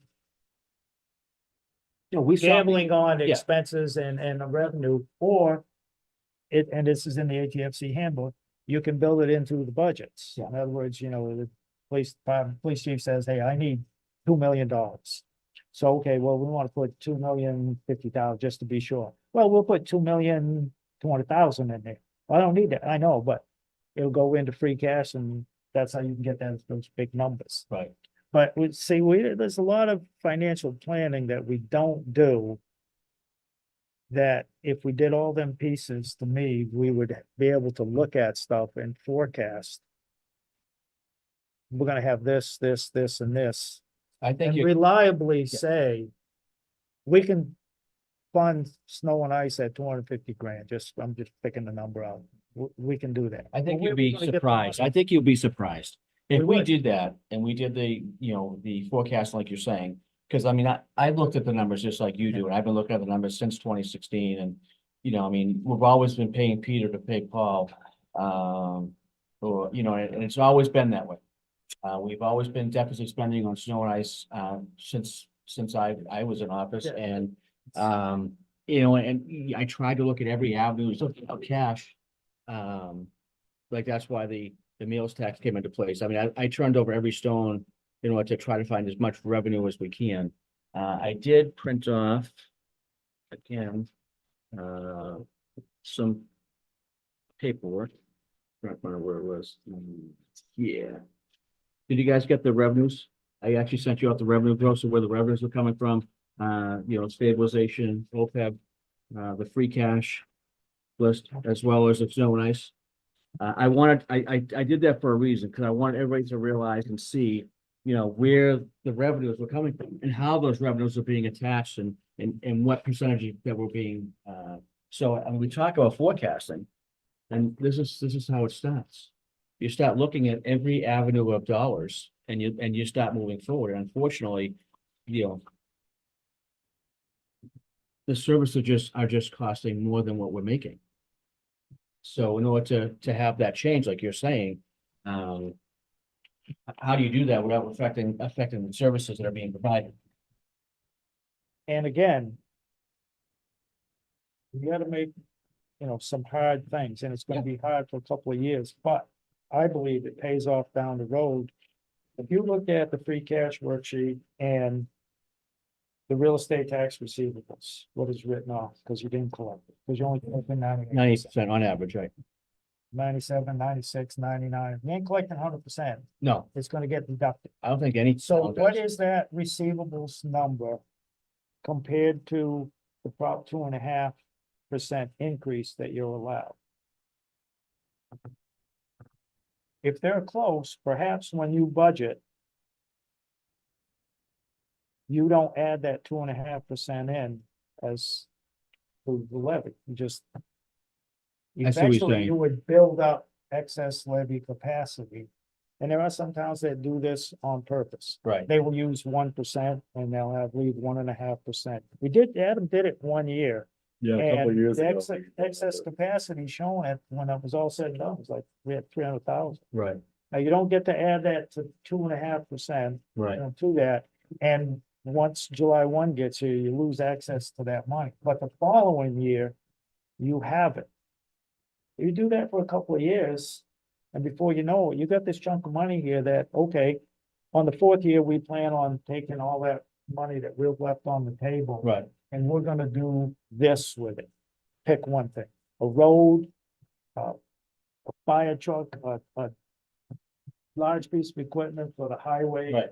Or we're gonna replace, you know, what, just pick something, I got you. you know, but again, it's hard decision and it's forecasting and it's financial planning. Yes. And this town has been terrible at doing it.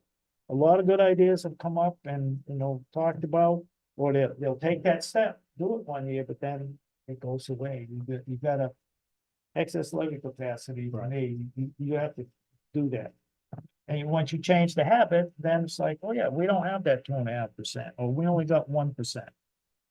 Right. And then that receivables suddenly isn't coming off your free cash. It's the biggest of the thing, amount that's deducted, that you don't. You know, yeah, you do collect that, you might collect that money down the road sometime, Right. but it's coming off this year's free cash. No, I got you. Well, I would just like to make one observation, is the snow and ice budget stayed essentially the same because the school revenues went up to the good thing, you know, from the state. But the state aid to the town did not go up. And yet the schools asked for more money from the town. And so where the money came out of was in part increasing the snow and ice budget. That's right. And It's a double-edged sword. I it mean, was one of the things I talked to Representative Zlotnick about it. I said, you know, it's great that you increase the aid to the schools, but you need to correspondingly increase the aid to the town, which you didn't do. Because our contribution went up. Yes. Or the ask from the school department went up, and the ask is gonna go up again this year. They're gonna ask for. Because their costs, like everybody else, goes up, and, Yeah. but again. And that's where it is. The fund and budget, the governor's budget, she said, it's stated in there that school spending and transportation is getting increased by this amount of money, but our school district is not one of them. That's Nope. for a variety of reasons, funding, whatever, it's about. Right. So some, and last year, some schools, their transportation money went up from the state. Oh, I And went up last others- year. Yeah, others, It was almost like, almost 90% funded last year. stayed level or went down, so it's, and again, that's their.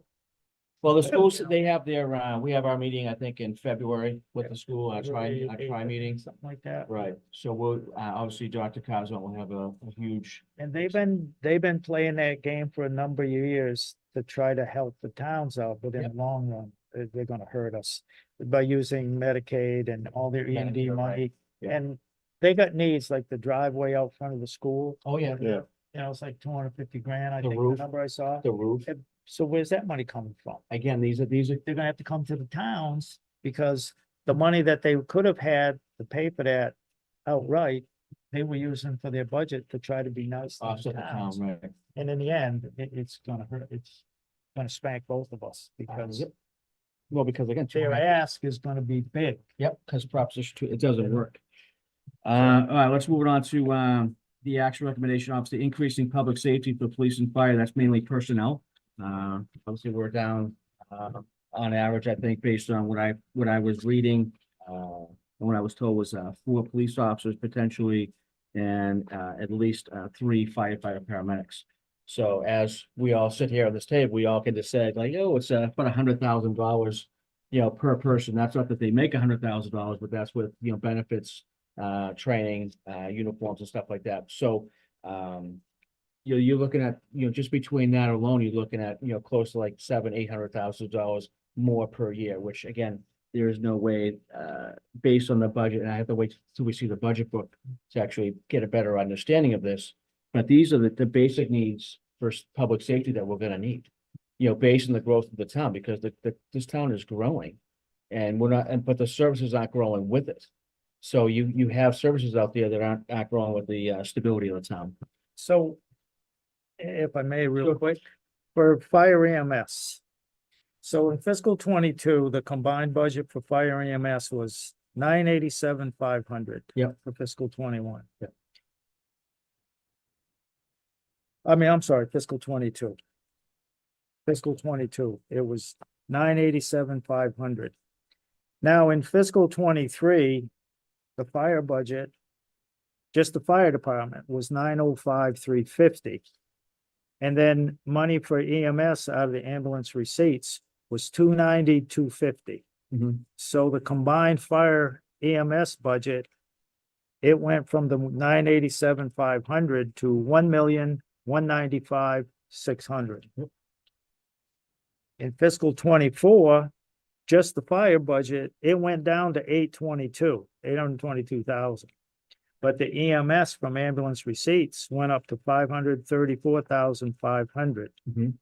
So the fire department EMS total budget was at 1,356,500. Mhm. What we are really lacking, I think, is a breakdown of the ambulance receipts, and is any of that money being used to pay the salaries of the paramedics or not? Or is it just all, what is it all getting spent on? Maybe the biggest thing would be a payment for the ambulance, coming out, which is what, 56,000? Yeah, it's still- yeah. Like that. Yeah. But, and then again, there's, the 2014 ambulance, I don't know if that came up if that's planned to get replaced. I believe Yes. it's in the This year. planning process, yeah, yeah. the planning process. And- It's also Out of that. probably a couple of years later than it should be Yeah, replaced. because I think it's 2014, so when they bought the new one, Carter was here, in 18, 19. 18. I think it was gonna be an ask for the following year, but Right. then it was, And they're well, when also this in need of lease a- is paid off, we'll do this one, but it Right. is behind, And they're also in need of a ladder truck as well. right? I But I think that mean, was on there out as of well. ambulance receipts money, Right, I think the personnel are being, some of it's paid out of that as well. right, but to me, we need, that's, again, we need a clearer breakdown. And if it was a revolving fund, then benefits would, if you take salary out of it, benefits would also have to be paid out of that, because remember, the ambulance receipts back in 2013, I wasn't here. You know, but, the video of it shows the fire chief getting up and explaining that with the ambulance receipts, it was gonna fully fund itself. Yeah, but you know, what, that's not true. But again, if you have paramedic firefighters, so you have a fire budget and you have an ambulance receipts budget. Right. Some of that ambulance receipts money should be paying for at least part of those paramedics when they're working on the ambulance, Absolutely. you know? Do a 60-40 breakdown, or again, if you went from ambulance I think- receipts to I a think the chief revolving did that. fund. I believe the chief did that. Yeah, this has come up. Yeah, I think the Which chief I- did that. One of the, if I But it's may- not shown that way in the budget book. It's just an article with a total amount that here you go for the ambulance. I have to double check, but I'm sure there was a breakdown. There was a breakdown of personnel and equipment. There was I remember seeing Right, it. but and again, in the expenditure report, it's not broke down that way either.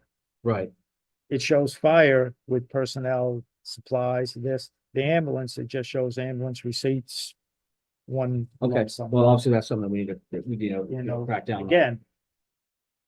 You can present that, not only can we look at it and people with budget look at it, but if the residents want to see, you can show that to them and say, see, we're collecting this much in ambulance receipts. This much is going to pay for the salaries of paramedics. This much is going to cover their benefits, Right, which less tax dollars would go to insurance and benefits, which there's some money to go for the snow and ice budget. It's a lot of work, it's work involved, but right. again, it's financial planning that if you do, there's plenty of money coming into this town to do all the services we need. Okay, It well, is, we're just not organized there to All right. make it happen. well, that's our job to hopefully give the suggestions to the. Yeah, to be- to I think, be- I think some of the capital stuff, or some of the things like the billing and stuff is explained in the section of the ambulance, but again, when you look at the expenditure reports. Yeah. You see the fire broke out, but you don't see ambulance broke out. Okay, well, that's definitely something. It's just, you know. This much money came in for the ambulance receipts for the revenue reports from EMS, and then. The ambulance receipts amount is, 1 point whatever million, whatever Right. it is, the number. But it's not a AMS with personnel, this and this in the monthly expenditure report.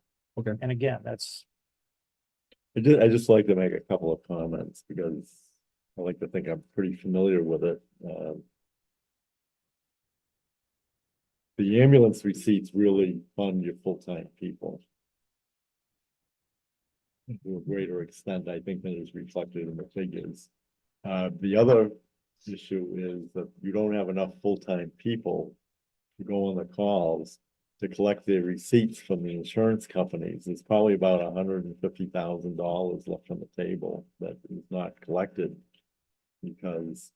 right, because they have to call in Woods or. Right, So- or Winchendon, and it's a lot of money, and that's one of the items, when we have, requests for state monies, I'll address that again.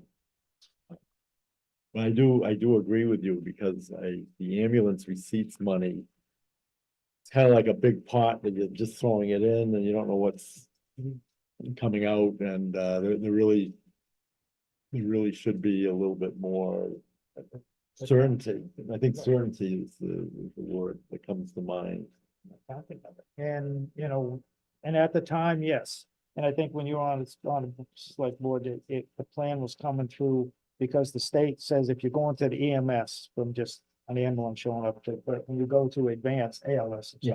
I know what you meant. you have to have the staffing levels. Yeah, 24-hour coverage. It breaks out like, you need so many And hours. They it was gonna be a temporary thing, if I recall right, that the chief would be on that ride in the ambulance. But again, if he's out on the ambulance, he's not doing his chief stuff. That's Right. administrative stuff, that's management. And, oh, that big fire, yeah, you handle it, cause I'm up here at the emergency room with a patient. I'm gonna be here for nowadays, a couple hours.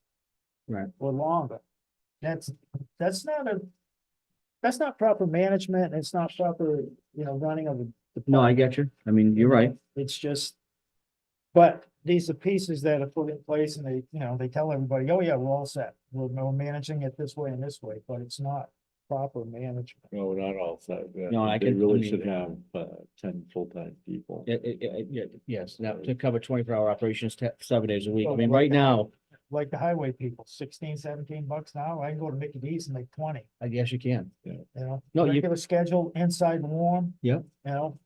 Absolutely. Don't have to Flip get the a bird. hoist and don't have to get a hoisting license. And say, hey, come start up the truck, cause, Right. it's snowing out. Well, in the December BBA, as you know, it's 1,207,565 was ambulance receipts received with allocation. Right. Just so we have some perspective. But we gave the fire chief $500,000. Yeah. I'd like a monthly accounting of that in that report. Yeah, I got you. 'Cause I'm All looking at, fire have EMS and this much money of that went Right. to personnel, this much money went there. so these are, action and recommendation that we need to come up with as far as, the personnel for public safety. Yeah. So we have those are good ideas. I'm gonna write some stuff down, Jeff, so I'll take care of that. The other concern, that's related to not having enough people is, I took a quick look, the police overtime budget is high. Yeah. Probably higher than it should be because you don't have enough people. Well, when they did all the police reform stuff, and I think Chief Bennett, said it the best, there's so much training that's involved that the get part-time, people. the part-time force aren't being trained. And to the point where they're being like kind of pushed out and, only full-time people can do the time. So it's what happened with the Sure. fire department, a call vault person. Yeah. I think a lot of money was turned back in because you don't have the call vault people you had years ago. Nope. Because they look at the Yeah, training it's curve just- and the learning curve. Yep. and No one wants to do it. Well, they don't wanna do it, plus they're working, before people used to work a little more local. Right. Uh, Now they're driving to Worcester or they're driving to yeah, Boston. you've got to do is you just work, if you work in Pittsburgh. By the time you get here, The fire's out. that house is, fire to the ground. Right. Or whatever. And I also see that, for small little fires.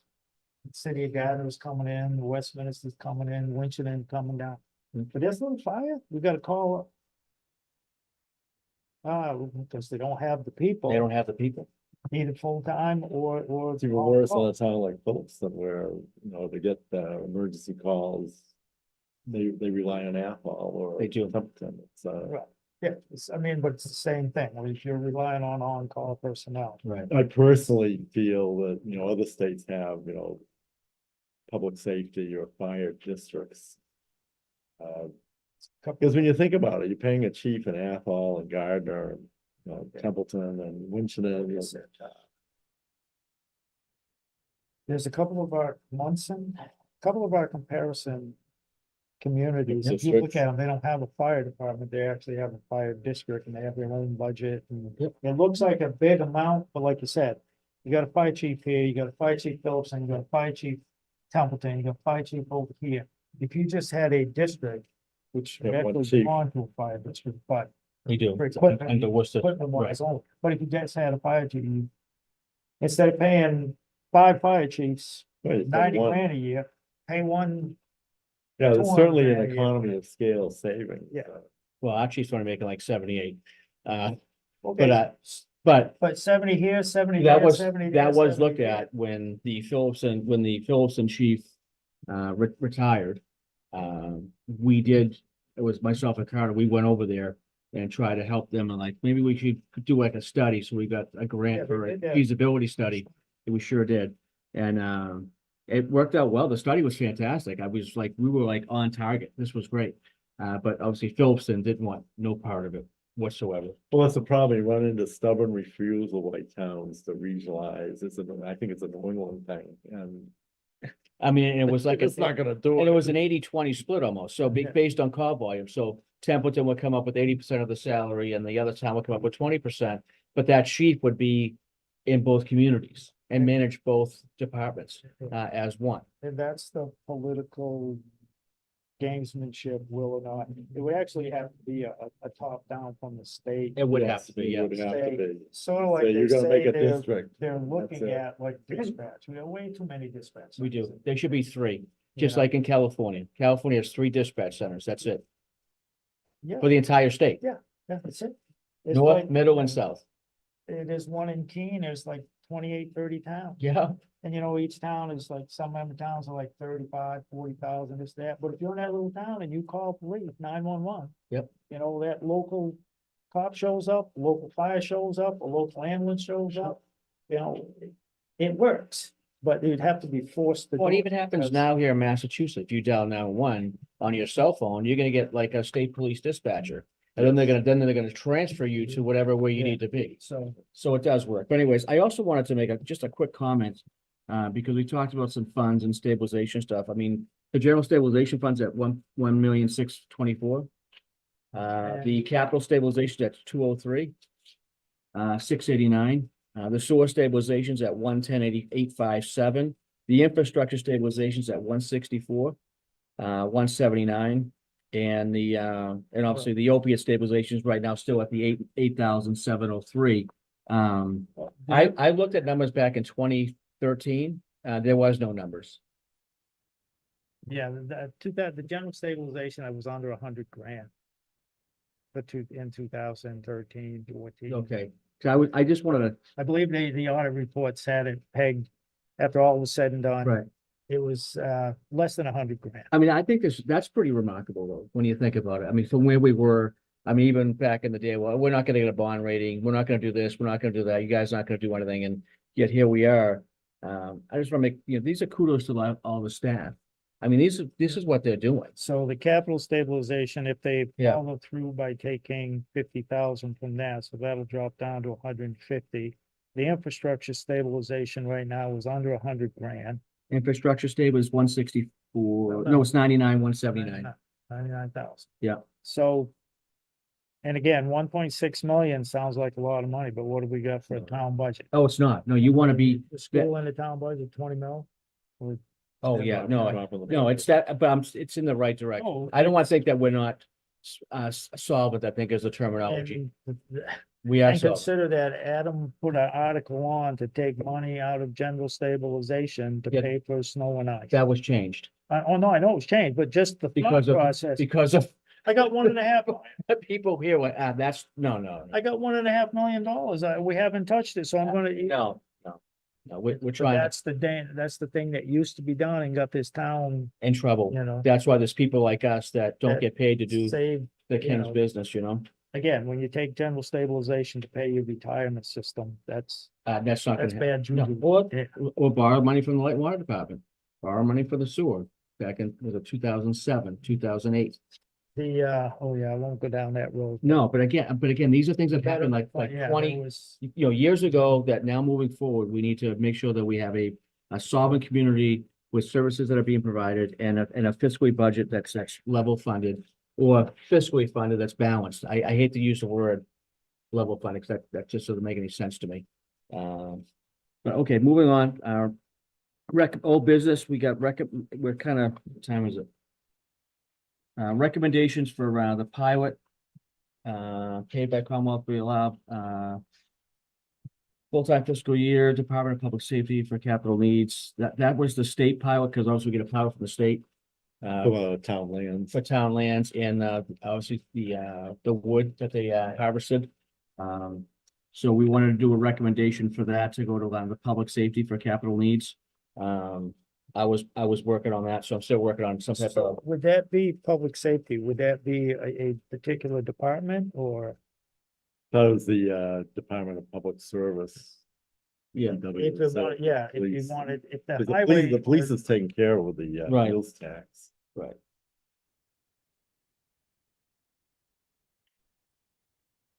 And the reason for that is that the pilot for state lands, it did increase from a little under $100,000 to, I think it's around $150,000. Right.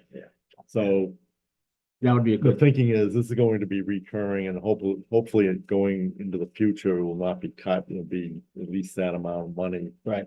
And, that may be a good fit, for the capital needs of the, Department of Public Services, DPW. Yeah.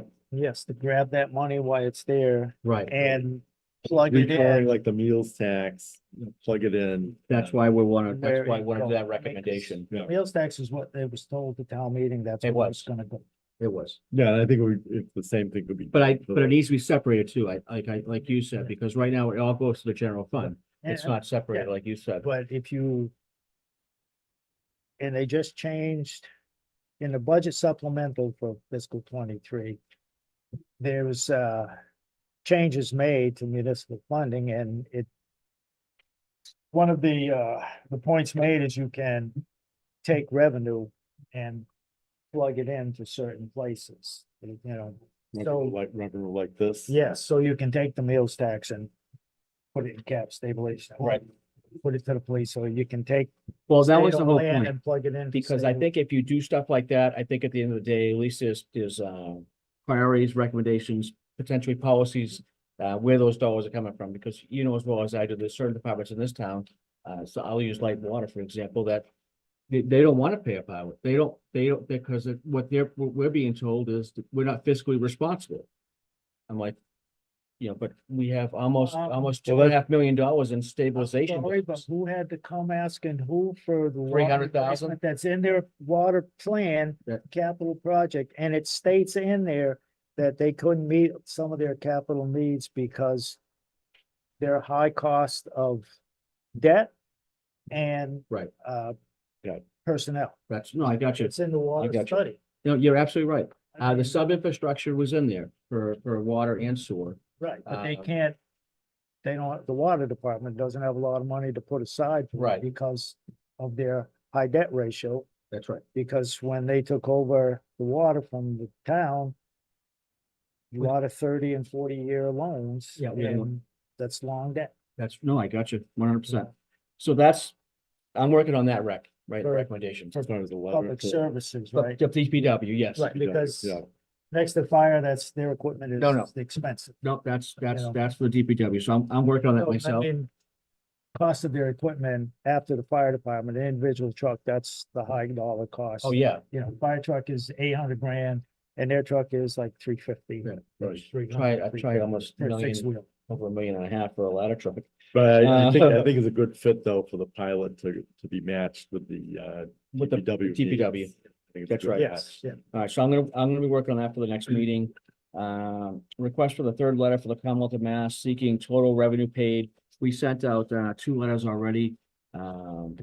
Total payments made to the town of Templeton, and those copies of this request to be sent to Governor Haley, House Speaker Marino, Senate Speaker Spiker, Spilka, State Rep Slotnick, and State Senator Durant. We did 2 letters already, requesting what the revenues would be. Because obviously, as well as I do, the revenues that come out of this community, especially like the lottery revenues. It's astronomical, and the amount of dollars that we get back on our cherry sheet is like, nothing compared to what that is. And yeah, lottery money was supposed to be for school stuff, but it's like you said. I'd just like to have the money that goes into combis towards lottery stuff Right. and then look at what is returned. And this is why the letter was sent. This is And why, not just Templeton, but I mean, there's a lot of communities Yeah. that they get. Well, one of the Yes. recommendations I'm going to do down the road, and this is kind of third rail of state politics, but in Templeton, the per capita expense on lottery tickets is almost $1,000 per person. And you look at, and that's because we have cumbies and, people gamble a lot, and yet, the money for the lottery tends to come from poorer towns with outlets like Cumbies. But it comes back to all the cities and towns equally, so, Harvard, a wealthy town, does not have any outlets where you can purchase lottery tickets. Nope. So we get $1.5 million back per year. which is really on the backs of a resident of a town like Templeton. And it was originally sold to the cities and towns 50 years ago is, all right, the pot's gonna be split equally between the cities and towns. I do think that 50 years has gone by and it really should be a different ratio than that. They threw that carrot in the closet a long time ago. Yeah. I Yes. remember when the first law was gonna be 50 grand, that was. a big I remember law. that too, yeah. And, Yeah. yeah, you're gonna, the proceeds are gonna go like Right. that, and then. Man, hit by and like threw the carrot in the closet and. Well, Yeah, well, that's why I think this is important for this letter, which I'm gonna be drafting up for our next meeting.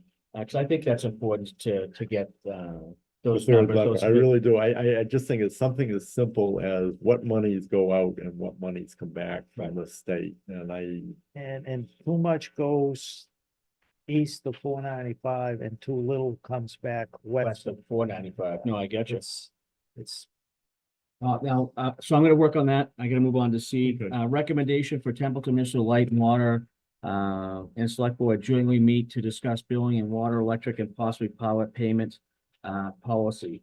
Basically, Noel's been working on yeah, I have. a great study concerning all of the municipality municipal light and waters in the state of Massachusetts.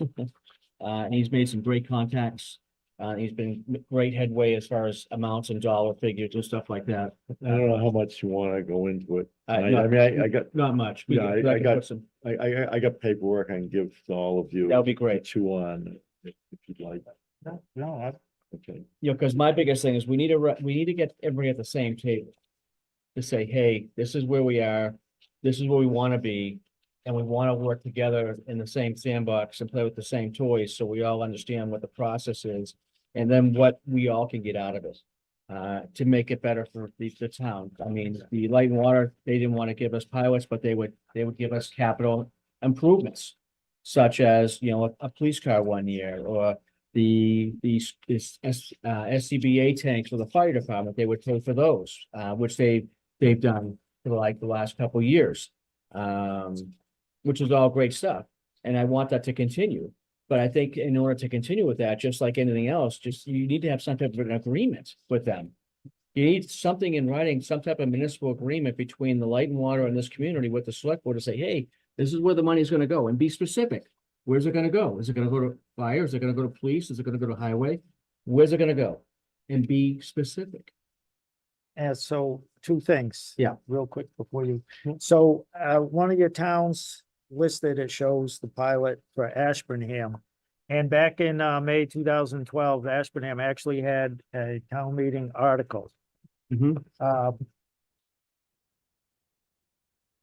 Like a handshake thing or whatever, they had sort of like quote unquote a pilot where Light would donate $40,000 to the town. There was no process or written procedure, so they had an article where they would take a percentage the annual kilowatt sales multiplied by per kilowatt value to have a formal calculation. And they're generally around 66,000, 65, they spend Yep. 80,000. And regarding Templeton, first of all, it's sort of like sending money to the state and they send a little back. Everybody that has a meter, have electricity in your house, you're sending money to the light department, Templeton Light Department. Well, if they have revenue left over, and up until, I think, 15, 14, there was always a transfer of excess revenue from the light department to the town. And I would dare say average was $100,000. And then it was a political thing. It's all it was. Suddenly, we're not donating, we're not doing anything more to transfer it to the town. It's pure political, and I could lay it out, but I'm no, not going there. It's just, we always had that. That was always coming in. And the old light commissioners, and I say the old light commissioners before, I don't know, the 90s, 70s, 80s, guys have been on there for like, 50 years or so, back in the 40s, 50s, it was always a transfer of excess revenue to the town, because it helps out the residents who support the light department. But then we, political thing happened and it got away from that. We've never been able to We haven't come back to that. thank you. And like this town community did, a town meeting vote where you have an agreement and a formula. This is how you're gonna arrive, and the amount is gonna change each year because versus, kilowatt sales and the values. It's just a simple math, boom. Here's the amount. It goes to town meeting, it's approved and transferred. And again, you could designate that amount of money to go someplace. If I may, Sure. perhaps the best thing to do would be, why don't we table this until the next meeting where I can talk about what I wrote? Okay. So when I get a chance, Yeah. I'll read through Yeah, you, read through That'd be good. it. because that's a lot of research. Yeah, read through it. He did a lot. I did a lot of research and, I like the idea about Ashburnham. I think we could discuss that at that point. So, Mr. Chair, if we could, I would move that we table this Okay. until the next meeting. Understood. We'll do that. I'm gonna table this. Moving on to Echo recommendation select board considering replacement of trucks, not tricks, it's trucks. I don't know, that was a typo on my fault. It wasn't anybody else's fault but mine, so I apologize. It is trucks, and equipment in all departments. So again, going back to your thing earlier, Jeff, with the projections, under the capital, improvements, have, projections of when these vehicles need to expire, and when trade-in needs to happen. I think that's important. That's why I put it on it. That's important. To have some type of working spreadsheet with all our rolling stock and making determinations of, what ages they are and what the replacement cycle is going to be based on not only the age of the vehicle, but also the bumper to bumper warranty system that's out there between the 3, 4, and 5 year warranties. Because again, it's a selling point to Yep. get rid of the vehicle, and it will cut down on your maintenance costs, because, yeah, it's gonna cost you a couple thousand up front, but if something bad, major happens, Right. you just call up the deal and say, hey, see this? Yeah, fix. Well, I'm gonna work with Adam and the department heads to see if I can get all the rolling stock, not just, but, by by some type of number, by their VN numbers, probably, that would be the easiest way, and type and match, Right. like what type of vehicles they are. Then break them down by each department, so police, fire, highway, council on aging, et cetera. That way we can start looking at these and at least start a small spreadsheet, at least on the advisory committee side. At least we can do some recommendations to the select board based on that. If we would have some inventories by categories of, say, town land, Right. town vehicles. Emails and phones, and, I mean, it sounds silly, but how many cell phones do we have? Who has them? And If I may, when do you replace them? And Mr. Chair, Yeah. I think, Mike at a previous meeting had suggested an inventory book, Right. which I thought was a very good idea. Yeah. I- Well, we've is that done the something service along the for- lines of what Yeah, you're thinking of the because I've inventory looked at a book? few Yeah. towns where I've seen, they have links on their website, and you click on them and it'll take you like a facilities inventory and the land and vehicles, department, the age and the cost, Has this been suggested in the past? It has. It was suggested back in 2016 when I took office, but it's been so daunting. Because back in 16, they were still using typewriters here. And it was horrible. I'm not kidding. nothing wrong with using it. No, typewriters are great, but these weren't even electric. I Which got was, one still. so we had to come up with the age and at least come into the 19th century here.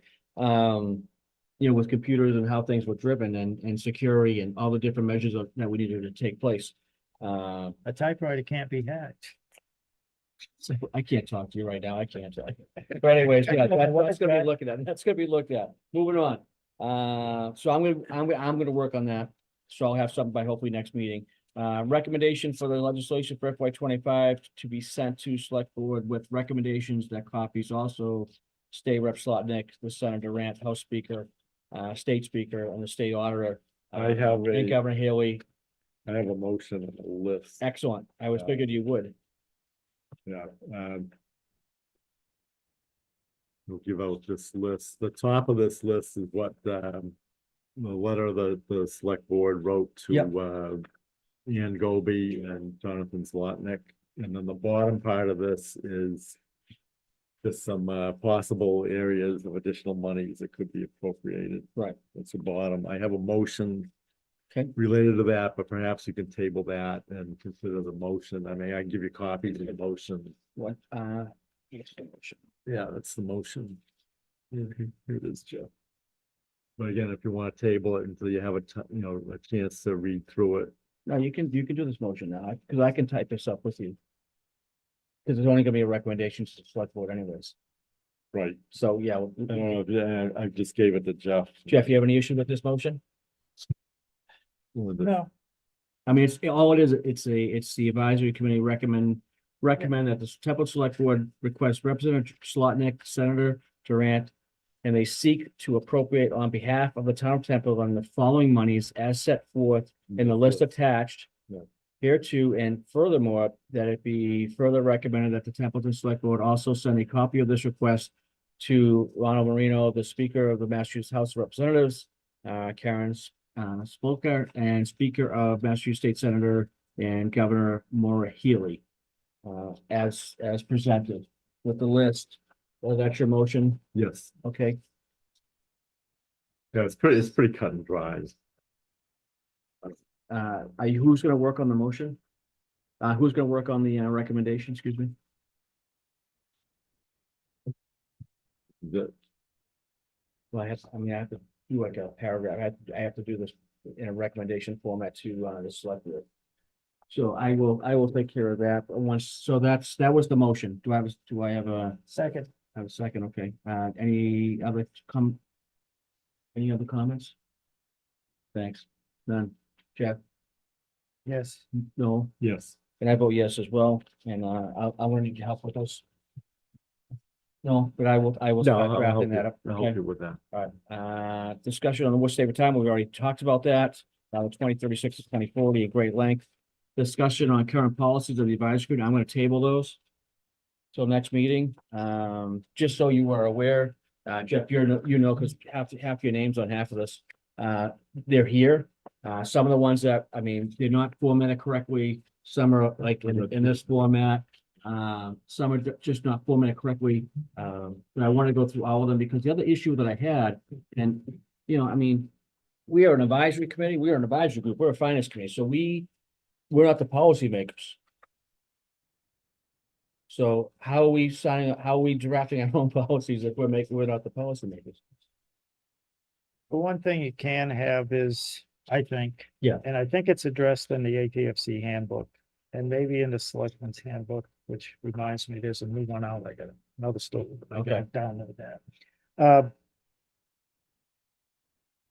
How we would in other words, if you want to come for a reserve fund transfer. Yes, Have a form and who signs, Yes. signs off and so forth. Right. So when it comes to us, we know, because that affects the entire budget. It So does. all of the budget people, the administrator, the department, the select board and us.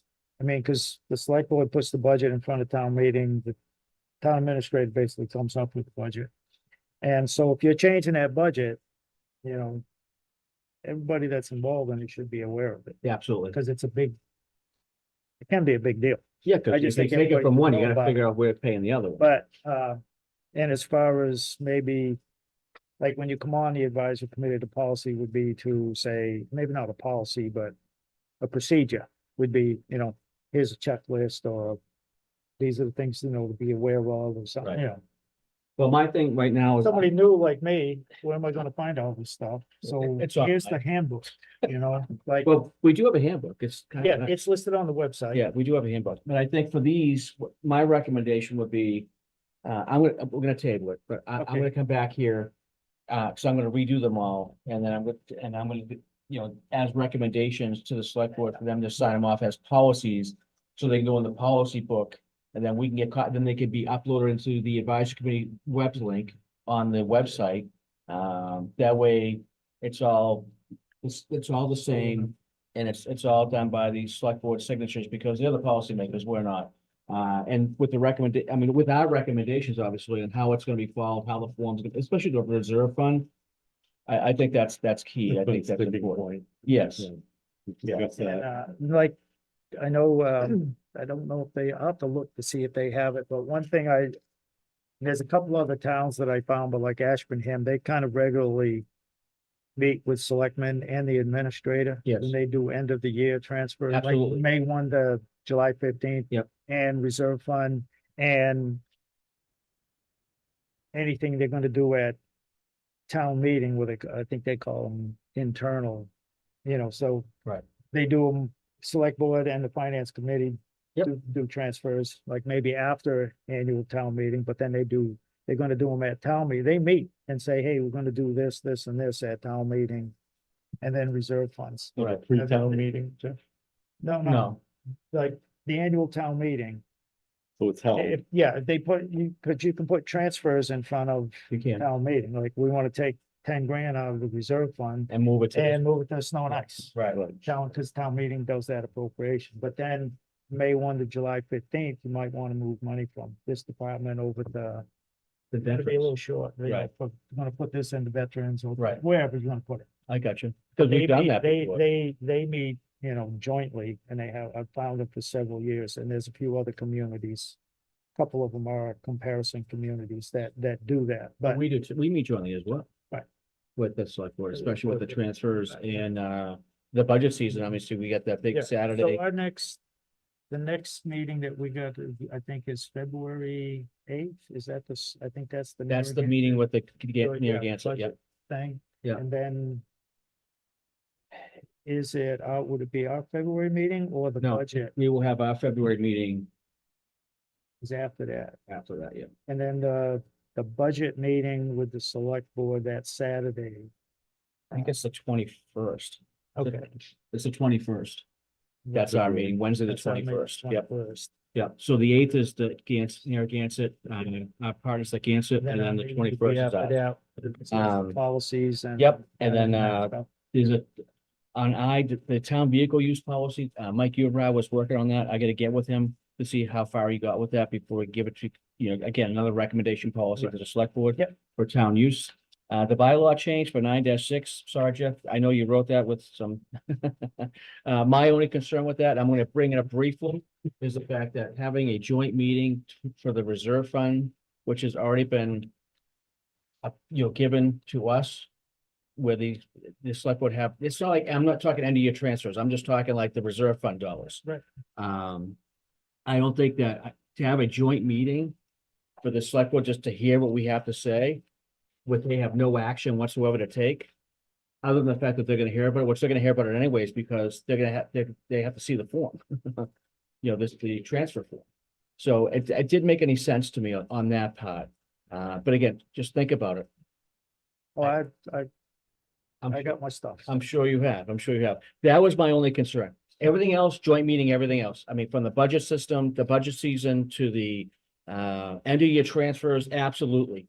But my concern is we're appointed to represent the people on and to manage a $50,000, say, reserve Yeah. fund, emergency fund, whatever you want to call it, which they put us in charge of. To extend that to the select board to just sit and watch us do our job. I didn't think it was a good idea. I didn't think it was, I thought it was something we could probably work on to talk about, maybe discuss more in greater lengths, maybe at the next meeting, if that's okay with you. You want to put it on the agenda? You're the chairman. All right, you're the best. All right, we'll talk about that more. I'll come with the 45 load. You're the- Figuratively speaking, they're okay? gonna have to stop bleeping Well, in here in a that- second. I I'll got bleep, bleep. I'll have my file folder ready. You're killing me. Okay, Do I need to be my rough shirt? or The whistle? I want to skip Okay. that meeting. just before we wrap up here, just so we know, with the, we've been bringing back the all chairs meeting. With our partners of the Gansett School District, so like, myself, the chair of the, select board, the chair of the school committee. The superintendent, the assistant superintendent. I mean, it's great, we get together like every other month. At a roundtable, we just discuss issues that are coming forward, issues that we're having, the town's issues, what the school's doing. And I think it's just it's great and it's informative. We just had one, Monday, or Tuesday. And I'll tell you, it's great. It's really to see everybody working together for the commonality for the school district or for the town. I thought whoever brought that idea up, which was a great idea, that was, I'm just so happy they brought it back. And in the school budget, there's actually supposed to be either a member of the member town's Board of Selectmen. Yep, or a she was there too. designee. She was there. I mean, I forgot to mention that. Philston was there. I Yeah. can't think of her name. but I mean, from each member town, there's supposed, when budget season comes along, when they Yeah. talk about their budget, there's supposed to actually be a member of the Board of Selectmen or their designee to go there and they actually get to talk about. And it used to happen, and Yeah. then selectmen wouldn't show up and Oh, I- it just kind of like. I but, I it's in the typically mass go. general I go laws, when they have yeah. budget talks. I typically go. I sit in the audience, obviously, and I have Right. questions. I mean, because But it's supposed to be in on the discussion with the school committee, and it's something I think there's just. that was a subcommittee, wasn't it? A they sub-finance couldn't get- committee? Yeah, they couldn't get, Yeah. people wouldn't show up and then Yeah. it just. kind I remember that because I was on that And subcommittee. the school committee it's kind of went by the wayside, but Yeah. actually a thing that's. In a law and stuff, Yeah, but it's a good stepping point to okay. go to selectmen. I just finance wanted- committee I just to- want everybody to No, know. but that's a good stepping stone Yeah. for finance committee and the select board to meet. So you get an idea of what's coming down the pipe and Absolutely. you don't get that surprise. No, Oh, by and the then- way, we're 1.5 million increase over that, huh? What? Yeah, exactly. Whatever, Exactly. whatever that may be. Right. I just want to make sure that people are aware that, there are meetings happening, with all the other departments in school. So I think it's a great thing. Okay, member comments, anything from the members? Jeff, you got anything? I would just make people aware that with the governor's budget came out Oh, I forgot. and the estimates for state aid to the school district and to the town of Templeton right now, and it's not in stone, but it's estimated that the town will receive approximately $77,000 more than they did last year. And the school district right now is slated to receive $117,000 less than they did last year. That can all change, but just so people are aware, Excellent. with the February 8th budget presentation from the school district going to be put out.